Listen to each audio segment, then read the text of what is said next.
ভারতীয়দের সিংহভাগই বোধহয় চাইনিজ খেতে বেশ পছন্দ করেন। আর আপনি? আচ্ছা, ধরে নিন আপনি কখনো চাইনিজ কোনো রেস্তোরাঁয় খেতে গিয়ে সাক্ষী হয়ে গেলেন খুনির, খুঁজে পেলেন একটা লকেট। এরপর এরপর টান টান উত্তেজনায় ভরপুর কিছু অগোছালো ঘটনা গিলতে গিলতে আপনাকে যেতে হবে অনেক দূরের কোনো দেশে। আর এই সবটাই আপনার কল্পনা, আমাদের উপস্থাপনা। শুরু করা যাক আজকের গল্প, হেমেন্দ্র কুমার রায়ের লেখা যক্ষপতির রত্নকুঠি।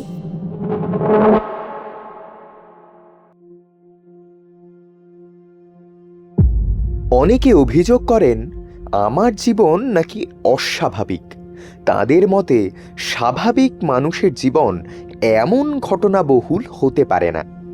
যদিও নিজেকে আমি পাগল বা গণ্ডমূর্খের মতন নেপোলিয়নের সঙ্গে তুলনা করছি না, তবে তর্কের খাতিরে এখানে কেবল এই প্রশ্ন বোধহয় করতে পারি, নেপোলিয়ন কি স্বাভাবিক মানুষ ছিলেন না? তিনি মাত্র 52 বৎসর বেঁচে ছিলেন। তার ভিতর থেকে প্রথম 25 বৎসর অনায়াসেই বাদ দেওয়া যায়, কিন্তু বাকি মাত্র 27 বৎসরের মধ্যে নেপোলিয়নের জীবনের উপর দিয়ে বয়ে গিয়েছিল যে ঘটনার পর ঘটনার প্রচণ্ড বন্যা। তাদের অবলম্বন করে কি অসংখ্য নাটক ও উপন্যাস রচনা করা চলে না? না হয় নেপোলিয়নের মতন মহামানুষ ও দিগ্বিজয়ী সম্রাটের কথা ছেড়ে দিলাম, কারণ তার জীবনে ঘটনা ঘটবার স্বাভাবিক সুযোগ ছিল প্রচুর। তার বদলে আমি মধ্যযুগের এক শিল্পীর কথা উল্লেখ করতে চাই। তার নাম ভেভেনিতো সোলিনি। তিনি ছিলেন ইতালির এক বিখ্যাত ভাস্কর ও ওস্তাদ স্বর্ণকার। তিনি একখানি প্রসিদ্ধ আত্মচরিতও লিখে গেছেন। সাধারণ শিল্পীদের জীবনের সঙ্গে অ্যাডভেঞ্চারের সম্পর্ক থাকে না বললেই চলে, কিন্তু বেভেনিতোর ঘটনাবহুল জীবন কাহিনী জোগাতে পারে বহু বিস্ময়কর, রোমাঞ্চকর ও প্রায় অসম্ভব উপন্যাসের উপকরণ। এজন্যে তার আত্মচরিতকে অস্বাভাবিক বলে অভিযোগ করা চলে না, কারণ তার জীবনের ঘটনাবলী সত্য বলেই প্রমাণিত হয়েছে। এক একজন মানুষের জীবনই হচ্ছে এমনি বিচিত্র, হয় ঘটনা প্রবাহ আকর্ষণ করে তাদের জীবনকে, নয় তাদের জীবনই আকর্ষণ করে ঘটনা প্রবাহকে। বরাবরই লক্ষ্য করে দেখছি, আমি স্বেচ্ছায় কোনো রোমাঞ্চকর আবহ সৃষ্টি করতে না চাইলেও কোথা থেকে আচম্বিতে আমার জীবনের উপর এসে ভেঙে পড়েছে অদ্ভুত সব ঘটনার প্রবাহ। আমার বন্ধু কুমার হয়তো এসব ঘটনাচক্রের বাইরেই পড়ে থাকতো, কিন্তু সে হচ্ছে আমার নিত্য সঙ্গী। তার সঙ্গে আমার অচ্ছেদ্য সম্পর্ক, কাজেই তাকেও জড়িয়ে পড়তে হয় এইসব ঘটনার পাকে পাকে। অর্থাৎ প্রবাদে যাকে বলে, পড়েছ মোগলের হাতে, খানা খেতে হবে সাথে। এবারেও কেমন করে আমরা নিজেদের অজান্তেই হঠাৎ এক আশ্চর্য ঘটনা প্রবাহের দ্বারা আক্রান্ত হলুম, এইখানে সেই কথাই লিখে রাখছি। সেদিন সন্ধ্যায় কুমার এসে বললে, কী সব বাজে বই নিয়ে মেতে আছো? আরে চলো আজ কোনো হোটেলের দিকে যাত্রা করি। বই মুড়ে বললুম, আপত্তি নেই, কিন্তু কোন হোটেল? সেটা তুমি স্থির করো। চৌরঙ্গীর ডিশি আর বিলেতি হোটেলে খেয়ে খেয়ে একেবারে অরুচি হয়ে গেছে। চলো আজ বরং ছাতাওয়ালা গলির চিনে পাড়ায় যাওয়া যাক। ন্যাংকিনে? সেও তো বিলিতির নকল। আরে না হে না, আমরা যাব খাঁটি চিনে হোটেলে, একেবারে খাঁটি চিনে খানা খেতে। উত্তম প্রস্তাব, রাজি। বাইরে বেরোবার জামা কাপড় পরছি দেখে বাঘাও গাত্রবন্ধন করে গৃহত্যাগের জন্য প্রস্তুত হলো। কুমার বললে, ওরে বাঘা, আজ আর তুই সঙ্গে আসিস নে। হোটেলওয়ালা বদরসিক রে, কুকুর খদ্দের হয়তো পছন্দ করবে না। কিন্তু বাঘা মানা মানতে রাজি নয় দেখে রামহরিকে স্মরণ করলুম। রামহরি এসে বললে, 2 টাকাতে কোথায় যাওয়া হচ্ছে শুনি? আরে এই যে চিনি হোটেলে খানা খেতে। সর্বনাশ, চীনেরা তো তেলাপোকা খায়, তোমাদেরও খাওয়ার শখ হয়েছে নাকি? রামহরি, চিনেম্যানদের নামে ও অপবাদটা একেবারেই মিথ্যে। তারা তেলাপোকা খায় না, তবে পাখির বাসার ঝোল খায় বটে। রাম রাম, পাখির বাসাও আবার খাবার জিনিস নাকি? তবু তুমি তাদের আর একটা খানার নাম তো শোনোইনি, তারা 50, 60, 80, 100 বছর পুরনো ডিম খেতে ভারী ভালোবাসে। ও খোকা বাবু, শুনেই যে আমার নাড়ি ভুড়ি পর্যন্ত উঠে আসছে। হাঙরও ওদের বেশ সুখাদ্য। পায়ে পড়ি খোকা বাবু, আর বলো না। ছি ছি ছি, ওই সব সৃষ্টি ছাড়া খাবার তোমরা খেতে চাও? না রামহরি, হাঙর বা 100 বছরের পচা ডিম খাবার সৎসাহস আজও আমাদের হয়নি। তবে বাঘা বোধহয় হাঙর পেলে ছাড়বে না, ওকে তুমি সামলাও। আমি আর কুমার বেরিয়ে পড়ল। চিনে পাড়ার খাঁটি চিনে হোটেলে বাঙালির দেখা পাওয়া যায় না। আর কিছুই নয়, রামহরির মতন অধিকাংশ বাঙালিরই আসল চীনে হোটেল সম্বন্ধে ভয়াবহ কুসংস্কার আছে। তাই তাদের দৌড় বড়জোর ওই ন্যাংকিন বা ছাঙ্গুয়া পর্যন্ত। কিন্তু আমরা যে চীনে হোটেলে গেলুম সেখানে ভয় পাবার বা বমন ওঠবার মতো কিছুই ছিল না। চারিধার সাজানো গুছানো, পরিষ্কার পরিচ্ছন্ন। খাবারগুলিও বেশ সুস্বাদু, যদিও আমাদের দেশি বিলেতি খাবারের সঙ্গে তাদের কিছুই মিল নেই। পরিবেশন করছিল একটি চীনে মেয়ে। সর্বশেষে মেয়েটি নিয়ে এলো একটি চীনে চা। এ চা তৈরি করবার পদ্ধতিও অন্যরকম। মেয়েটি দুটি কাঁচের বা পোর্সেলেনের বাটি আনলে একটি বাটিতে গরম জল ঢেলে তাতে শুক্র ও পাকানো একখণ্ড চায়ের পাতা দিয়ে ওপরে দ্বিতীয় বাটিটি চাপা দিয়ে চলে গেল।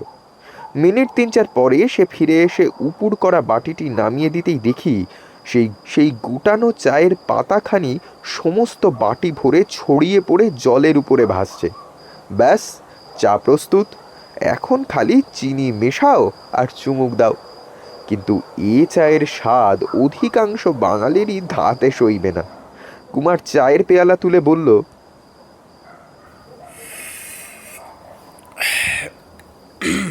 বিমল, চীনে হোটেলের ভেতর বসে চীনে খানা খেতে খেতে আর চুংচাং চুংচিং কথা শুনতে শুনতে মনে হচ্ছে আমরা যেন আরব উপন্যাসের মায়া গালিচায় চেপে হঠাৎ বাংলা ছেড়ে চীন দেশে এসে পড়েছি।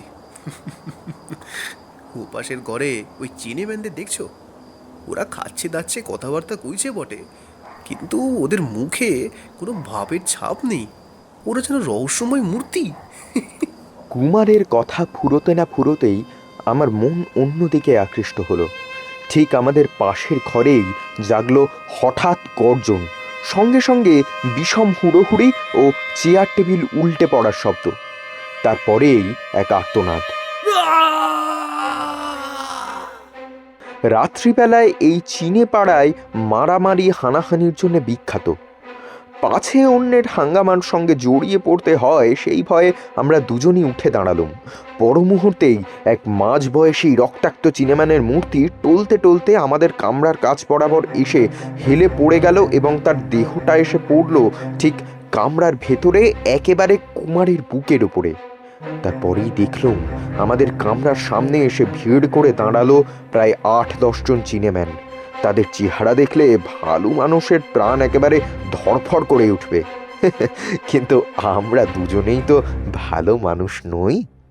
সবার আগে রয়েছে লম্বায় না হোক চওড়ায় মস্ত বড় এক মূর্তি। তার ডান হাতে একখানা আধাত লম্বা রক্তমাখা ছোড়া। সেইখানা উঁচিয়ে সে আমাদের ঘরের ভিতরে ঢুকে পড়বার উপক্রম করলে মারলাম এক ঘুষি ঠিক চোয়ালের উপরে। আমার গায়ে সব শক্তি ছিল সেই মুষ্টির পেছনে, কারণ আমি জানি মারামারির সময়ে দর ঠকতে হয় নিজেকেই। লোকটা ঠিকরে পড়ে গেল ঠিক বজ্রাহাতের মতনই। তারপরেই শুনলুম অনেকগুলো ভারী ভারী জুতোর দ্রুত শব্দ। চোখের পলক পড়তে না পড়তেই আমাদের ঘরের সামনে থেকে সমস্ত জনতা হলো অদৃশ্য। কিন্তু পর মুহূর্তেই হোটেলের অন্যদিকে আবার নতুন গোলমাল উঠল। কাদের সঙ্গে আবার কাদের মারামারি ঝটাপটি চলছে ভগবান জানে। খুব সম্ভব পুলিশ এসে পড়েছে। এতক্ষণে কামরার ভেতরে নজর দেবার সময় হলো। কুমার তখন আহত লোকটাকে সযত্নে মাটির ওপর শুইয়ে দিয়েছে, কিন্তু তার দিকে একবার তাকিয়েই বুঝলুম আর কোনো আশা নেই। লোকটাও বুঝেছিল, তবু সেই অবস্থাতেও সে চোখ নেড়ে আমাকে তার কাছে যাবার জন্যে ইশারা করলে আমি তার পাশে হাঁটু গেড়ে বসে তার মুখের কাছে মুখ নিয়ে গেলুম। নিঃশ্বাস টানতে টানতে অস্ফুট স্বরে ইংরেজিতে সে বললে,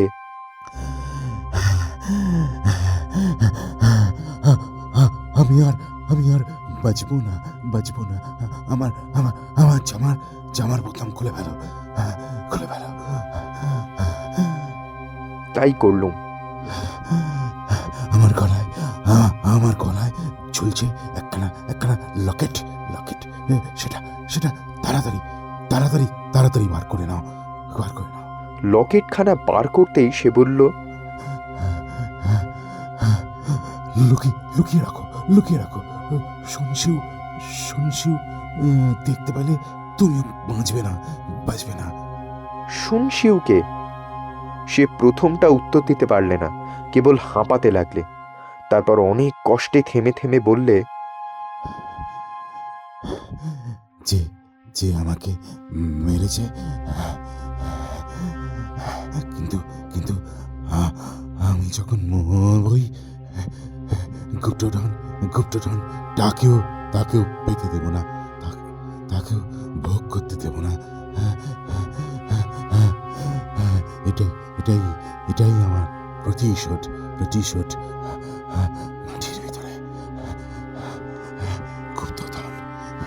মাটির ভিতরে গুপ্তধন। ভাবলুম লোকটা বোধহয় এ জন্মের মতো আর কথা কইতে পারবে না। কুমার বললে, এ কি বলছে বিমল? কিছুই তো বোঝা গেল না। গুপ্তধন কোথায় আছে? লোকটা আবার চোখ খুলল, অত্যন্ত ক্ষীণ স্বরে টেনে টেনে বললে,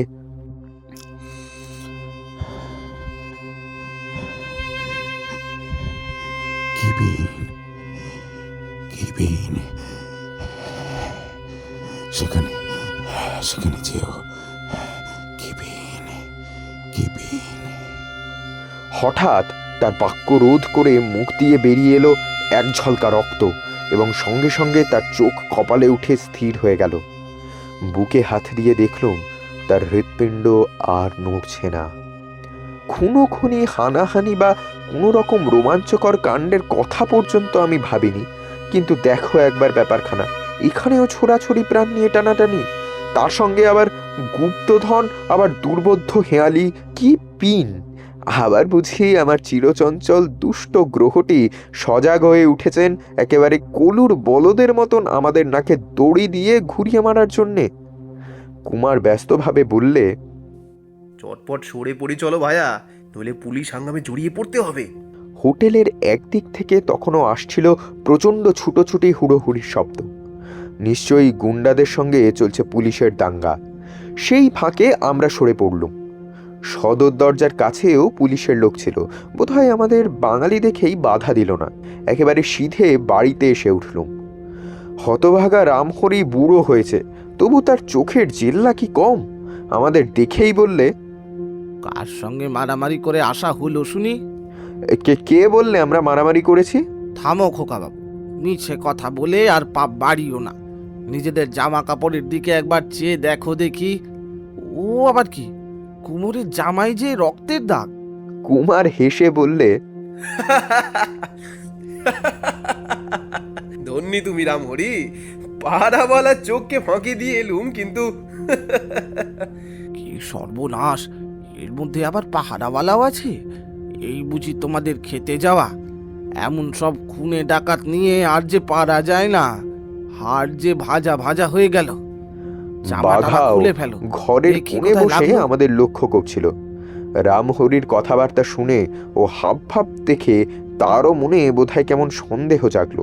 তাড়াতাড়ি এগিয়ে এসে আমাদের জামা কাপড় শুঁকতে শুরু করে দিল। কোনো গতিকে মানুষ রামহরি ও পশু বাঘার কবল ছাড়িয়ে জামা কাপড় বদলে বাইরে গিয়ে বসলুম। কুমার বললে, এইবার ধুকধুকিখানা বের করো দেখি। কুমারের মুখের কথা বেরুতে না বেরুতেই হোটেলের সেই হতভাগ্য চিনেম্যানের দেওয়া লকেটখানা আমি বার করে ফেললুম। সেখানাকে ভালো করে পরীক্ষা করবার জন্যে আমারও মনের কৌতূহল রীতিমতো অশান্ত হয়ে উঠেছিল। সাধারণত ধুকধুকি বা লকেটের আকার যেরকম হয়, এখানা তার চেয়েও বড়। রূপোয় তৈরি এই ধুকধুকির উপরকার কারুকার্য দেখলেই বুঝতে বিলম্ব হয় না এ হচ্ছে বিখ্যাত হনুরি চীনে কারিগরের কীর্তি। কারিকুরির মধ্যে মাঝখানে একটি মূর্তি আঁকা রয়েছে। মূর্তিটি এত ছোট যে ভালো করে দেখবার জন্য অনুবীক্ষণ যন্ত্রের সাহায্য নিতে হলো। পাকা শিল্পী এতটুকু জায়গার মধ্যে অতি সূক্ষ্ম রেখায় সম্পূর্ণ নিখুঁত একটি মূর্তি এমন কায়দায় খুদে ফুটিয়ে তুলেছে যে দেখলে অবাক হতে হয়। কিন্তু কি কুৎসিত মূর্তি! মস্ত ভুঁড়িওয়ালা মোটাসোটা এক চেহারা, দুই চোখ দিয়ে বেরোচ্ছে যেন ঐশ্বর্যের বা ক্ষমতার দর্প, মুখের ফাঁক দিয়ে আত্মপ্রকাশ করছে বড় বড় 8টা দাঁত এবং পা রয়েছে 3খানা। বললুম, কুমার, এ হচ্ছে কোনো খেয়ালি শিল্পীর উদ্ভট কল্পনা, এর মধ্যে কিছু বস্তু নেই বা বাস্তব নেই। এইবার ধুকধুকির ভিতরটা দেখা যাক। আঙুলের চাপ দিতেই ধুকধুকির ডালা খুলে গেল। ভিতরে রয়েছে একখানা ভাঁজ করা খুব পুরু কাগজ, প্রায় কার্ড বললেও চলে। কাগজখানা হাতে নিয়ে মাথামুন্ডু কিছুই বুঝতে পারলুম না। যদিও তার উপরে কোনো লেখা নেই, তবু একটা নতুনত্ব আছে বটে। চামড়ার বা ধাতুর চাদরের উপরে যেমন নকশা ইম্বস করা থাকে, এর উপরেও রয়েছে তেমনি উঁচু করে তোলা কতকগুলো ডট বা বিন্দু। কোথাও একটা, কোথাও দুটো, কোথাও 4টে বা আরও বেশি বিন্দু। কুমার বিস্মিত হয়ে বলল, অবিমল, এ আবার কিরকম ধাঁধা হে? ধাঁধা হওয়াই সম্ভব, বাঙালির মাথায় ঢুকবে না। ধুকধুকির ভিতর থেকে আর কিছুই আবিষ্কার করা গেল না, কিন্তু বিন্দুগুলোর মধ্যে নিশ্চয়ই কোনো অর্থ আছে, নইলে এত যত্নে কেউ এই কাগজখানাকে ধুকধুকির ভিতরে পুড়ে রাখতে যাবে কেন? সেই মৃত চিনেম্যানটি মরবার আগে যে 2-3টে কথা বলে গিয়েছিল, তার দ্বারা বেশ বোঝা যায় যে শুনশিউ নামে কোনো দুরাত্মা তাকে আক্রমণ করেছিল এই ধুকধুকির লোভেই। সে এমন ইঙ্গিত দিয়ে গেছে, কিপিন নামক স্থানে গেলে গুপ্তধন পাওয়া যাবে, আর তার রহস্য এই ধুকধুকির মধ্যেই লুকানো আছে। কুমার বললে, বিমল, প্রথমে যখন আমরা রূপনাথ গুহায় গুপ্তধন আনতে যাই, তখন মরার মাথায় সাংকেতিক লিপির পাঠ উদ্ধার করেছিলে তুমি। এই বিষয়ে তোমার আশ্চর্য ক্ষমতা আছে। ভালো করে ভেবে দেখো, এবারেও তুমি সফল হবে। 1 ঘন্টা গেল, 2 ঘন্টা গেল, বিন্দুগুলো নিয়ে অনেক নাড়াচাড়া করলুম, কিন্তু ব্যর্থ হলো আমার সকল চেষ্টাই। শেষটা সব চেষ্টা ছেড়ে দিয়ে বললুম, চুলে যাক ধুকধুকির রহস্য, তার চেয়ে কিপিন কথাটা নিয়েই আলোচনা করি, এসো। কিপিন কোথায়? কুমার বললে, কিপিন হয়তো চীনে মুল্লুকের কোনো জায়গা। অসম্ভব। যাও তো কুমার, আমার লাইব্রেরি থেকে নিয়ে এসো এনসাইক্লোপিডিয়া আর গেজিয়েটার। কুমার তখনই ছুটে গেল আর বই নিয়ে ফিরে এলো। দুজনে মিলে অনেক খোঁজাখুঁজি করলুম, কিন্তু কোনো ফলই হলো না। কোথাও কিপিন নামে কোনো দেশের কথাই লেখা নেই। কুমার বললে, মরবার সময়ে সেই চীনে বুড়ো যে আমাদের সঙ্গে প্র্যাকটিক্যাল যোগ করে গেছে, এ কথা বিশ্বাস হয় না।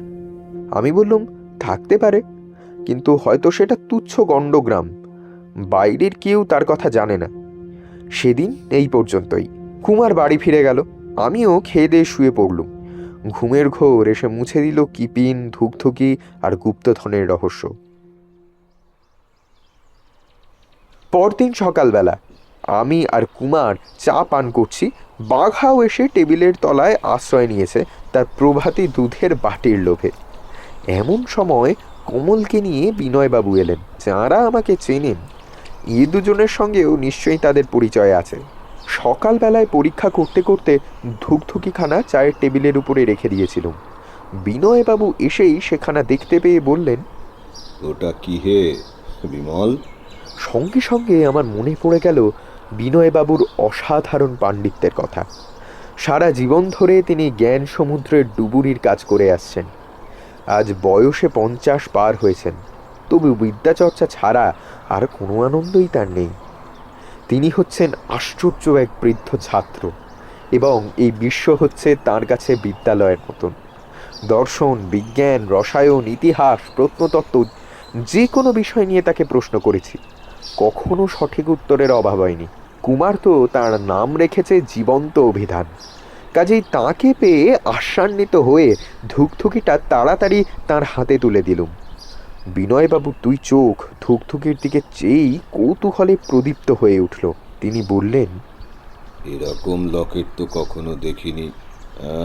এটা তো এদেশের তৈরি নয়, চীনের জিনিস। তা কোথায় পেলে? আগে এক চিনেম্যানের দান, কিন্তু উপরের ওই মূর্তিটা কি অদ্ভুত দেখেছেন? হ্যাঁ, মূর্তির মুখখানা চীনের ছাঁচের বটে, কিন্তু আসলে এ হচ্ছে আমাদেরই পৌরাণিক মূর্তি। সবিস্ময়ে বিনয়বাবুর মুখের দিকে তাকিয়ে রইল। তিনি বললেন, এ হচ্ছে হিন্দু যক্ষরাজ কুবেরের চেহারা। হ্যাঁ, বুঝেছ? অষ্টদন্ত 3 পদ, উদ্ভট উচ্ছিত চেহারার জন্যই যক্ষরাজের নাম হয়েছে কুবের। তবে ঐশ্বর্যের মহিমায় তার শ্রীহীনতার দুঃখ বোধহয় দূর হয়েছে। বিনয়বাবু, আপনি কুবেরকে তো চিনলেন, কিন্তু বলতে পারেন কি পিন বলে কোনো জায়গা আছে কিনা? বিনয়বাবু ভ্রু কুঞ্চিত করে বললেন, কি পিন? কি পিন? নামটা নামটা শুনেছি বোধহয়। বুড়ো হয়েছি তো, ফস করে সব কথা স্মরণ হয় না। বসো বায়া, বসো, মনে করবার জন্যে একটু সময় দাও। আগ্রহ ভরে অপেক্ষা করতে লাগলুম। মিনিট 3 পরেই সমুজ্জ্বল মুখে বিনয়বাবু বললেন, কি পিন? আহা, মনে পড়েছে। কিন্তু কি পিন নিয়ে তোমাদের এমন আশ্চর্য মাথা ব্যথা কেন? হ্যাঁ হ্যাঁ, তোমরা কি আজকাল ভারতবর্ষের প্রাচীন ইতিহাস নিয়ে ঘাঁটাঘাঁটি করছো? হ্যাঁ, রক্ষে করুন, আমাদের ইতিহাসবিদ বলে উপহাস করবেন না। আমরা খালি জানতে চাই কিপিন কোন দেশ। কিপিন বা কাপিন হচ্ছে অনেক শতাব্দী আগেকার নাম। নামটি দেশীয় নয়, চীনে।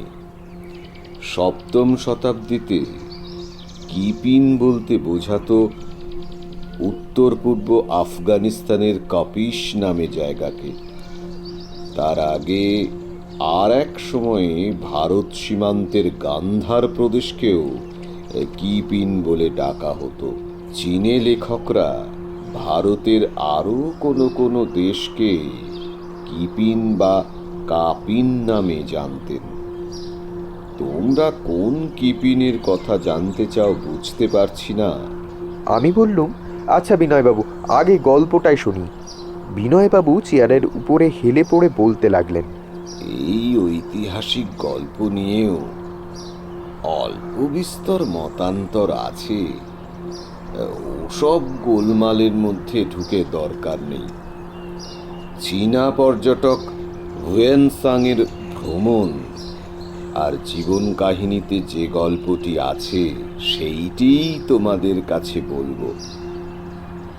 ভিনসেন্ট এ স্মিথের আর্লি হিস্ট্রি অফ ইন্ডিয়া নামে বিখ্যাত ইতিহাসেও 279 পৃষ্ঠায় এ গল্পটি পাবে। কিন্তু গল্পটি বলবার আগে আমাকে আরও কয় শতাব্দী পিছিয়ে যেতে হবে। শক জাতীয় কনিষ্ক তখন ভারত সম্রাট। 2য় শতাব্দীর কথা। তখন সারা এশিয়ায় চীনাদের বড় প্রভুত্ব। শকেরা ভারত দখল করেও চীনাদের কর দিতে বাধ্য ছিল। 2-1 বিদ্রোহ প্রকাশ করেও চীনাদের কাছে তারা সুবিধা করে উঠতে পারেনি। সম্রাট কনিষ্কই সর্বপ্রথমে চীনাদের জাঁক ভেঙে দিলেন। তিনি কেবল কর দেওয়াই বন্ধ করলেন না, তিব্বত ছাড়িয়ে চীন সাম্রাজ্যের ভিতরে ঢুকে পড়ে দেশের পর দেশ জিতে তবে ফিরে এলেন এবং আসবার সময়ে জামিন স্বরূপ সঙ্গে করে নিয়ে এলেন চীনের কয়েকজন রাজপুত্রকে। কেউ বলেন তাদের মধ্যে চীন সম্রাটের এক ছেলেও ছিলেন। আফগানিস্তানকে সে সময়ে ভারতেরই এক প্রদেশ বলে ধরা হতো। চীন রাজপুত্ররা শীতের সময়ে পাঞ্জাবে থাকতেন আর গরমের সময়ে থাকতেন আফগানিস্তানে শালোকা নামে বৌদ্ধ হীনযান সম্প্রদায়ের এক মঠে। এই মঠটি ছিল কপিস পাহাড়ের এক ঠান্ডা উপত্যকায়। এই কথা বোধহয় না বললেও চলবে যে তখন পৃথিবীতে মুসলমান ধর্মের সৃষ্টি হয়নি। আফগানিস্তানে তখন বাস করত হিন্দু আর বৌদ্ধরাই। আজও আফগানিস্তানের চারিদিকে তখনকার বৌদ্ধ মঠের বহু ধ্বংসাবশেষ পাওয়া যায়। কিছুকাল পরে চীন রাজপুত্রদের দেশে ফিরে যেতে দেওয়া হলো।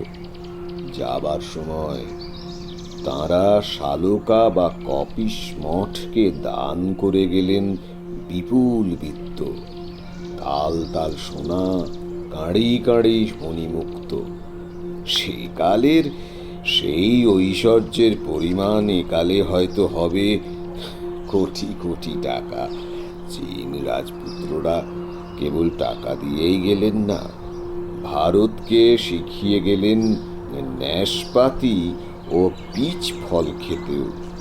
তাঁরা আসবার আগে এই অঞ্চলে ও দুটি ফলের ফসল ফলত না। এইবার হুয়েনসাংয়ের কথা।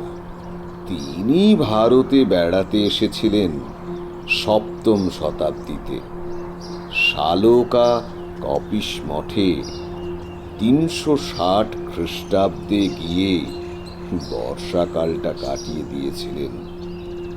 অতদিন পরেও মঠের বৌদ্ধ সন্ন্যাসীরা ২য় শতাব্দীর সেই চীন রাজপুত্রদের অসাধারণ দানের কথা নিয়ে হুয়েনসাংয়ের কাছে কৃতজ্ঞতা প্রকাশ করতে ভোলেননি।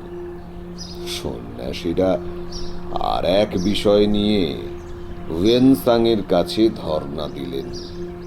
সন্ন্যাসীরা বললেন, কপিস মঠে যক্ষরাজ কুবেরের প্রকাণ্ড এক পাথরের মূর্তি আছে এবং তাঁরই পায়ের তলায় পোঁতা আছে চীন রাজপুত্রদের দেওয়া অগাধ ঐশ্বর্য। সেই ঐশ্বর্য উদ্ধার করবার জন্যে হুয়েনসাংকে অনুরোধ করা হলো। হুয়েনসাং জিজ্ঞাসা করলেন, আপনারা যখন গুপ্তধনের সন্ধান জানেন তখন আমাকে অনুরোধ করছেন কেন? সন্ন্যাসীরা জানালেন, ভয়াবহ জকেরা ওই গুপ্তধনের উপর পাহারা দেয় দিন রাত। একবার এক অধার্মিক রাজা গুপ্তধন অধিকার করতে যান, কিন্তু জকেরা এমন উৎপাত শুরু করে যে রাজা প্রাণ ভয়ে পালিয়ে যেতে বাধ্য হন। আমরাও যতবার গুপ্তধন নেবার চেষ্টা করেছি ততবারই ভৌতিক উৎপাত হয়েছে। রাজপুত্ররা অর্থ দিয়েছিলেন মঠের উন্নতির জন্য, কিন্তু সংস্কারের অভাবে মঠের আজ অতি দুর্দশা হলেও ধন ভাণ্ডারে হাত দেবার উপায় নেই। আপনি সাধু ব্যক্তি, আপনার উপরে হয়তো জকেরা অত্যাচার করবে না।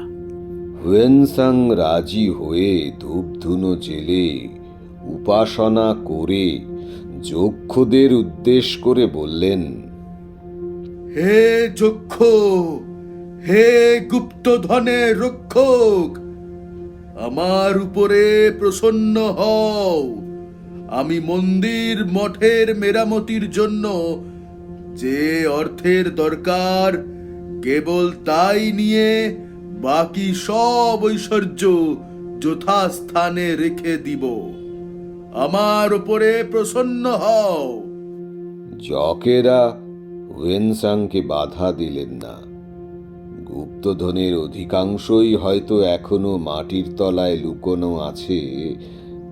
আমার গল্প ফুরলো। আমি বললুম, বিনয়বাবু, কিন্তু আমাদের গল্প এইবার শুরু হবে। বিনয়বাবু জিঘাংসু চোখে আমার পানে তাকিয়ে বললেন, তার মানে? পরে সব বলছি। আপনার ওই ঐতিহাসিক গল্পটি অত্যন্ত চিন্তাকর্ষক। অন্ধকারের মধ্যে একটু একটু আলো দেখতে পেয়েছি বটে, কিন্তু সেইটুকুই যথেষ্ট নয়। ধাঁধায় পড়ে আছি এই কাগজখানা নিয়ে, এর রহস্য উদ্ধার করতে পারেন কি? বলেই আমি ধুন্ধুকের ভিতর থেকে পুরো কাগজখানা বার করে তার হাতে দিলুম। বিনয়বাবু কাগজখানার উপরে চোখ বুলিয়েই সহজ-স্বরে বললেন, এ তো দেখছি ব্রেল পদ্ধতিতে লেখা। কুমার লাফিয়ে উঠে বললে, ব্রেল পদ্ধতিতে লেখা, অর্থাৎ যে পদ্ধতিতে অন্ধেরা লেখাপড়া করে? হ্যাঁ, এই পদ্ধতিতে 1 থেকে 6টি মাত্র বিন্দুকে নানাভাবে সাজিয়ে বর্ণমালা প্রভৃতির সমস্ত কাজ সারা যায়। আমি অন্ধ না হলেও কেবল কৌতূহলের বশবর্তী হয়ে এই পদ্ধতিটা শিখে নিয়েছি। আমি উৎসাহিত হয়ে বললুম, তাহলে লেখাটা আপনি এখনই পড়তে পারবেন? নিশ্চয়ই পারবো, খুব সহজেই পারবো। কুমার আহ্লাদে আটখানা হয়ে বলে উঠল, জয় বিনয় বাবুর জয়। আমরা সবাই কৌতূহলী চোখে বিনয়বাবুর মুখের পানে তাকিয়ে রইলুম। ধুন্ধুকের ডালা খুলে বাঁ হাতের উপরে সেখানে রেখে বিনয়বাবু আগে সেই ইমবস করা বিন্দুগুলোর উপরে ডান হাতের আঙুল বুলিয়ে গেলেন। তারপর বললেন, এর ওপরে ইংরেজি ভাষায় লেখা রয়েছে, শালক পশ্চিম দিক, ভাঙা মঠ, কুবের মূর্তি, গুপ্ত গুহা ব্যাস। আর কিছু নেই। আমি খানিকক্ষণ স্তব্ধ হয়ে বসে কথাগুলো মনে মনে নাড়াচাড়া করে দেখলুম। তারপর বললুম, বিনয়বাবু, আপনার মতে শালকা, কিপিন, কাপিন, কপিস বলতে এক জায়গায় বোঝায়? আমার মত নয় বিমল, আমার মত নয়, এ হচ্ছে ঐতিহাসিকদের মত। ওখানে গুপ্তধন আছে, এটাও ঐতিহাসিক সত্য? একে ঐতিহাসিক সত্য না বলে ঐতিহাসিক গল্প বলা উচিত। এ গল্প বলেছেন বিখ্যাত চৈনিক পরিব্রাজক হুয়েনসাং। ঐতিহাসিকেরা গল্পটির উল্লেখ করেছেন মাত্র, অর্থাৎ এর সত্য মিথ্যার জন্যে ঐতিহাসিকরা দায়ী নন। তাহলে শালকা বা কপিস মঠের কথাও গল্পের কথা? না, গল্প নয়। কাপিন, কিপিন, সালোকা বা কপিস, যে নামেই ডাকো, ও মঠের ধ্বংসাবশেষ আজও আছে। উত্তর পূর্ব আফগানিস্তানে? হ্যাঁ, ও জায়গাটির আধুনিক নাম হচ্ছে কাফরিস্তান। কুমার বললে, কাফরিস্তান? ও বাবা, আরে সে যে হিন্দুকুশ পাহাড়ের ওপারে, সেখানেও বৌদ্ধ মঠ, হিন্দু দেবতা কুবের। বিনয়বাবু বললেন, কুমার, আজকের দিনে ভারতবাসী পাশ্চাত্য জ্ঞান বিজ্ঞানে শিক্ষা পেয়ে নিজেকে সভ্যতায় অগ্রসর হয়েছে বলে মনে করে বটে। এক সময়ে ভারত সম্রাটের সাম্রাজ্য যত দূর বিস্তৃত ছিল, ইংরেজরা আজও তত দূর পর্যন্ত পৌঁছতে পারেনি। আফগানিস্তান নামে কোনো দেশের নাম কেউ তখন স্বপ্নেও শোনেনি। মৌর্য সম্রাট চন্দ্রগুপ্ত গ্রিকদের তাড়িয়ে দিয়েছিলেন হিন্দুকুশেরও ওপারে। আজ বিলাতি জিওগ্রাফি যাকে আফগানিস্তান বলে ডাকে, তখনকার পৃথিবী তাকে ভারতবর্ষ বলেই জানত। আর সেখানে বাস করত ভারতের হিন্দু, বৌদ্ধ, জৈনরাই। ওখানে যে বৌদ্ধ মঠ আর হিন্দু দেবতা থাকবে, এ আর আশ্চর্য কথা কি? ভারতের গৌরবের দিনে উত্তরে চীন দেশে, দক্ষিণে জাভা, বালি, সুমাত্রা দ্বীপে আর পূর্বে কম্বোডিয়া প্রভৃতি স্থানেও হিন্দু দেবতাদের যাতায়াত ছিল। তোমরা সত্যিকার ভারতের ইতিহাস পড়ো ভাই, নিজেদের এমন ছোট করে দেখো না। আমি বললুম, উত্তম, তাহলে তো 2-4 দিনের মধ্যেই আমরা কাফরিস্তানে ভারতের পূর্ব গৌরব দেখবার জন্য যাত্রা করব, আর আমাদের পথপ্রদর্শক হবেন আপনি।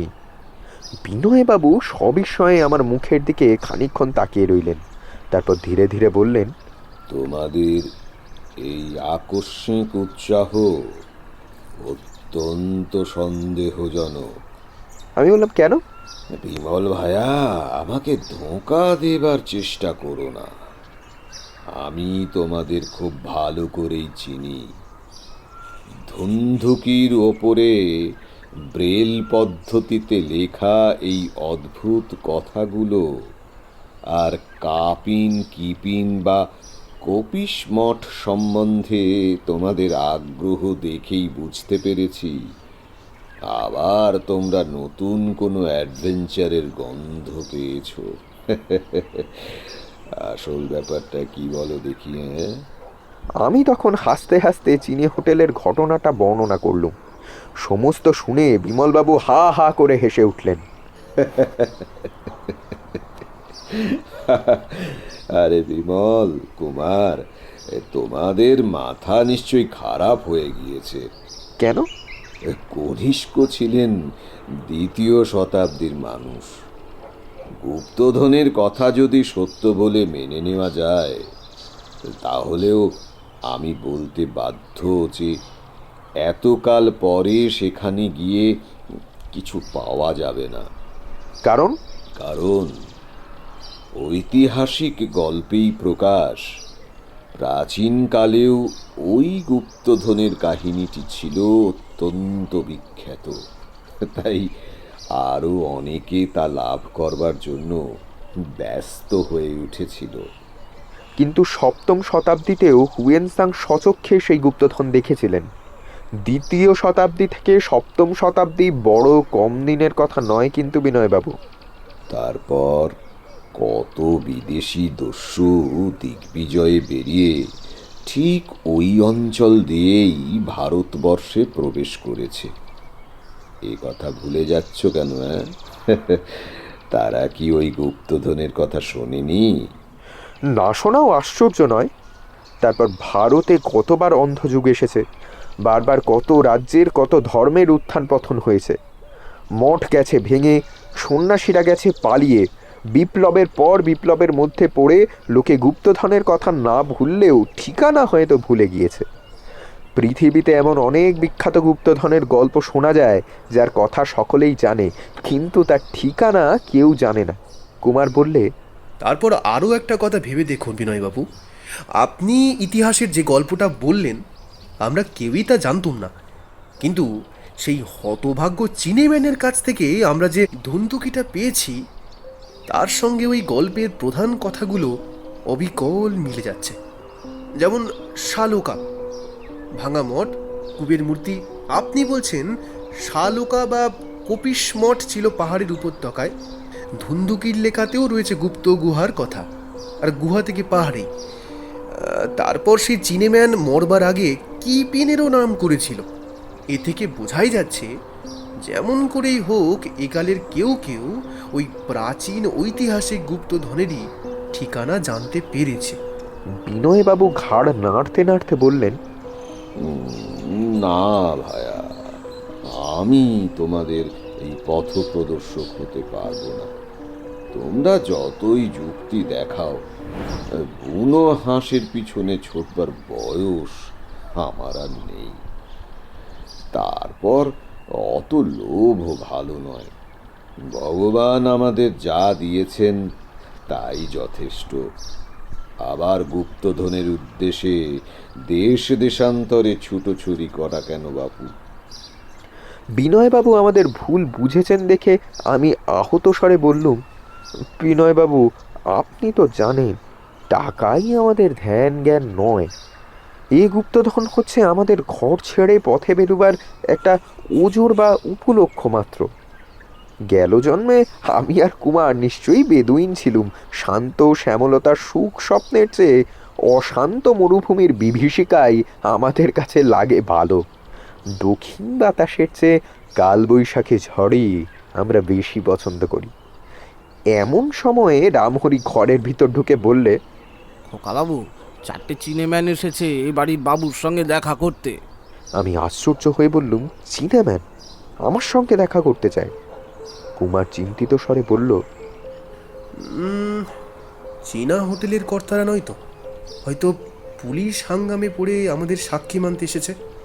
আমি বললুম, অসম্ভব, তার ঠিকানা জানবে কেমন করে? তাও বটে। তাই তো, কে এরা, কেন আমার সঙ্গে দেখা করতে চায়? কলকাতায় ভদ্র অভদ্র কোনো চিনেম্যানের সঙ্গে তো আমার আলাপ পরিচয় নেই। রামহরি বলল, কি গো, ওদের কি বলবো? এখানে আসতে বলো। রামহরি চলে গেল। ধুকিটা টেবিলের উপর থেকে তুলে নিয়ে আমি জামার পকেটে রেখে দিলুম।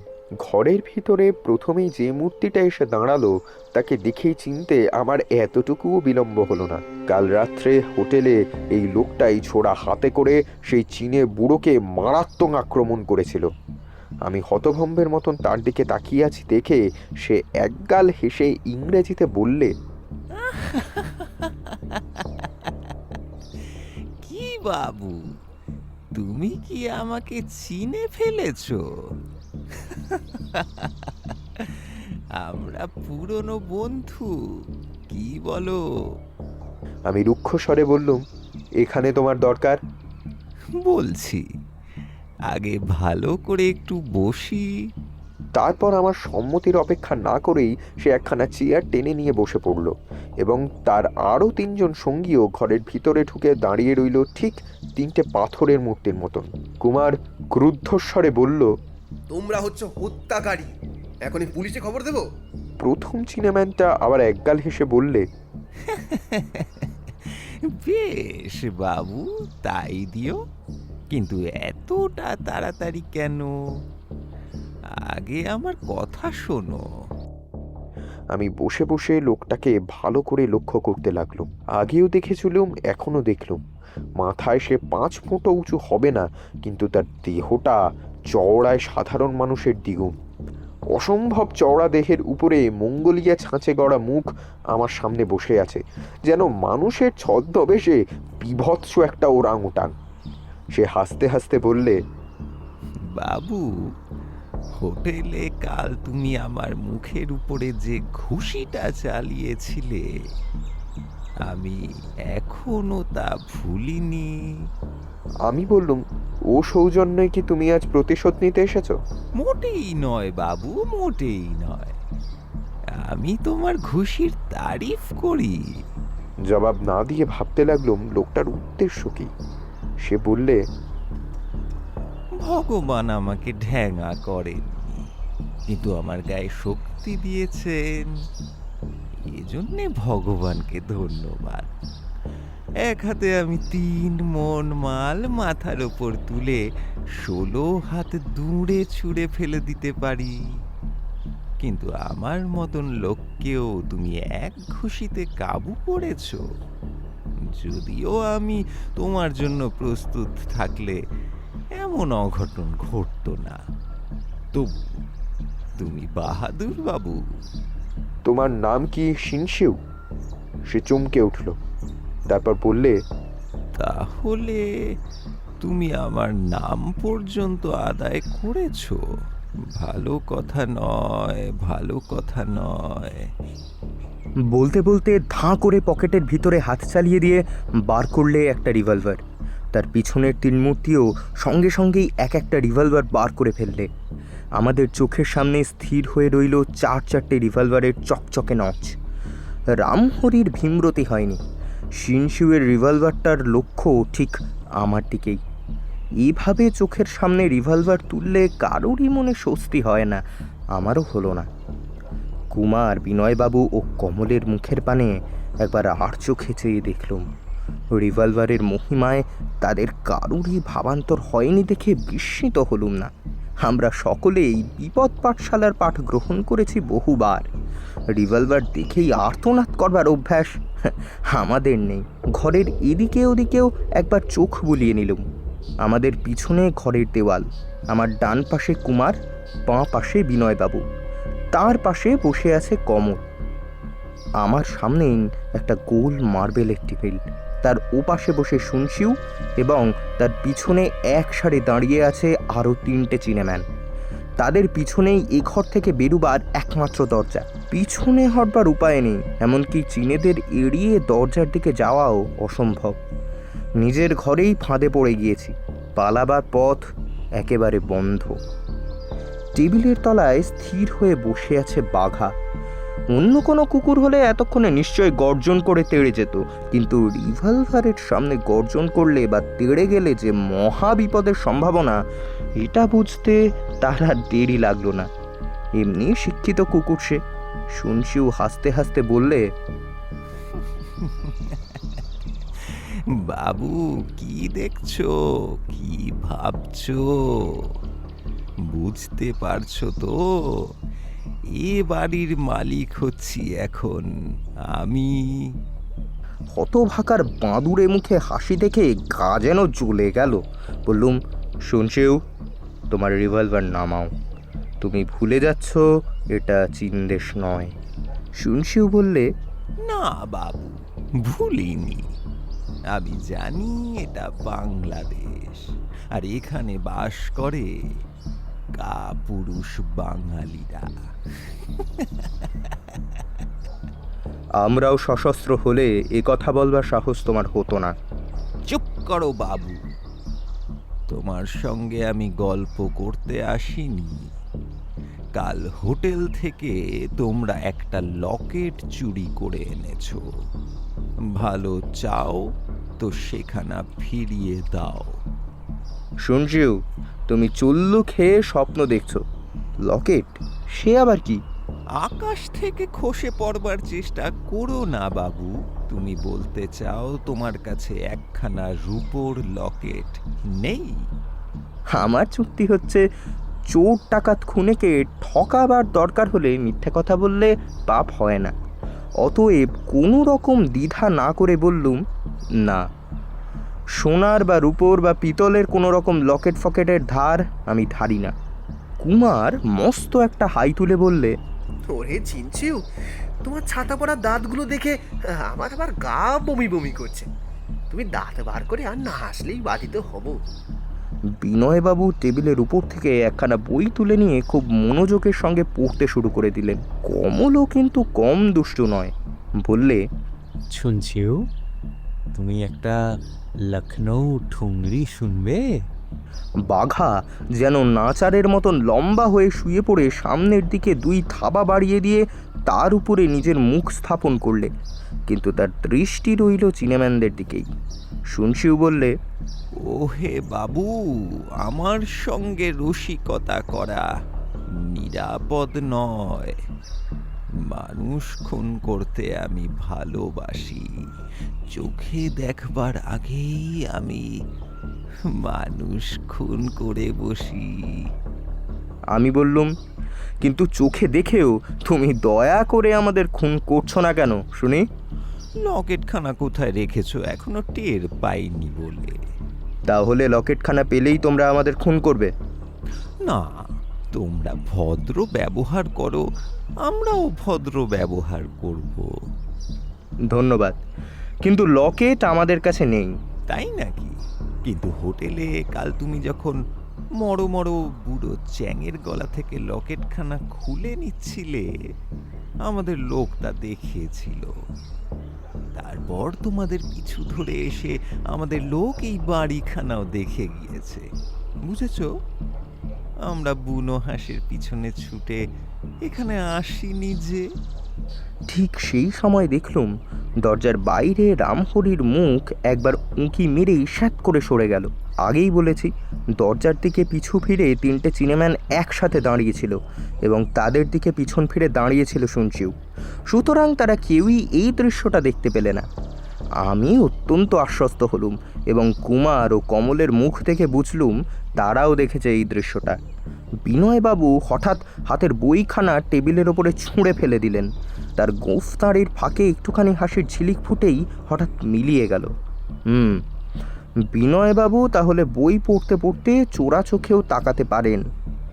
বাঘা টপ করে উঠে পড়ে একটা ডন দিয়ে খাড়া হয়ে দাঁড়ালো এবং ঘন ঘন নাড়তে লাগলো তার ল্যাজটা। শুনশিউ আশ্চর্য হয়ে বলল, আরে আরে কুকুরটা খামোখা দাঁড়িয়ে উঠে লেজ নাড়তে শুরু করে দিল কেন? আমি বললুম, এতক্ষণ পরে ও তোমাকে বন্ধু বলে চিনে ফেলেছে। শুনশিউ চট করে একবার পিছন দিকটা দেখে নিয়ে বললে, আমার কেমন যেন সন্দেহ হচ্ছে, আমি বিপদের গন্ধ পাচ্ছি। না, আর দেরি নয়, হয় লকেট দাও, নয় মরো। সে রিভলভারটা বাগিয়ে ধরে 2 পা এগিয়ে এলো।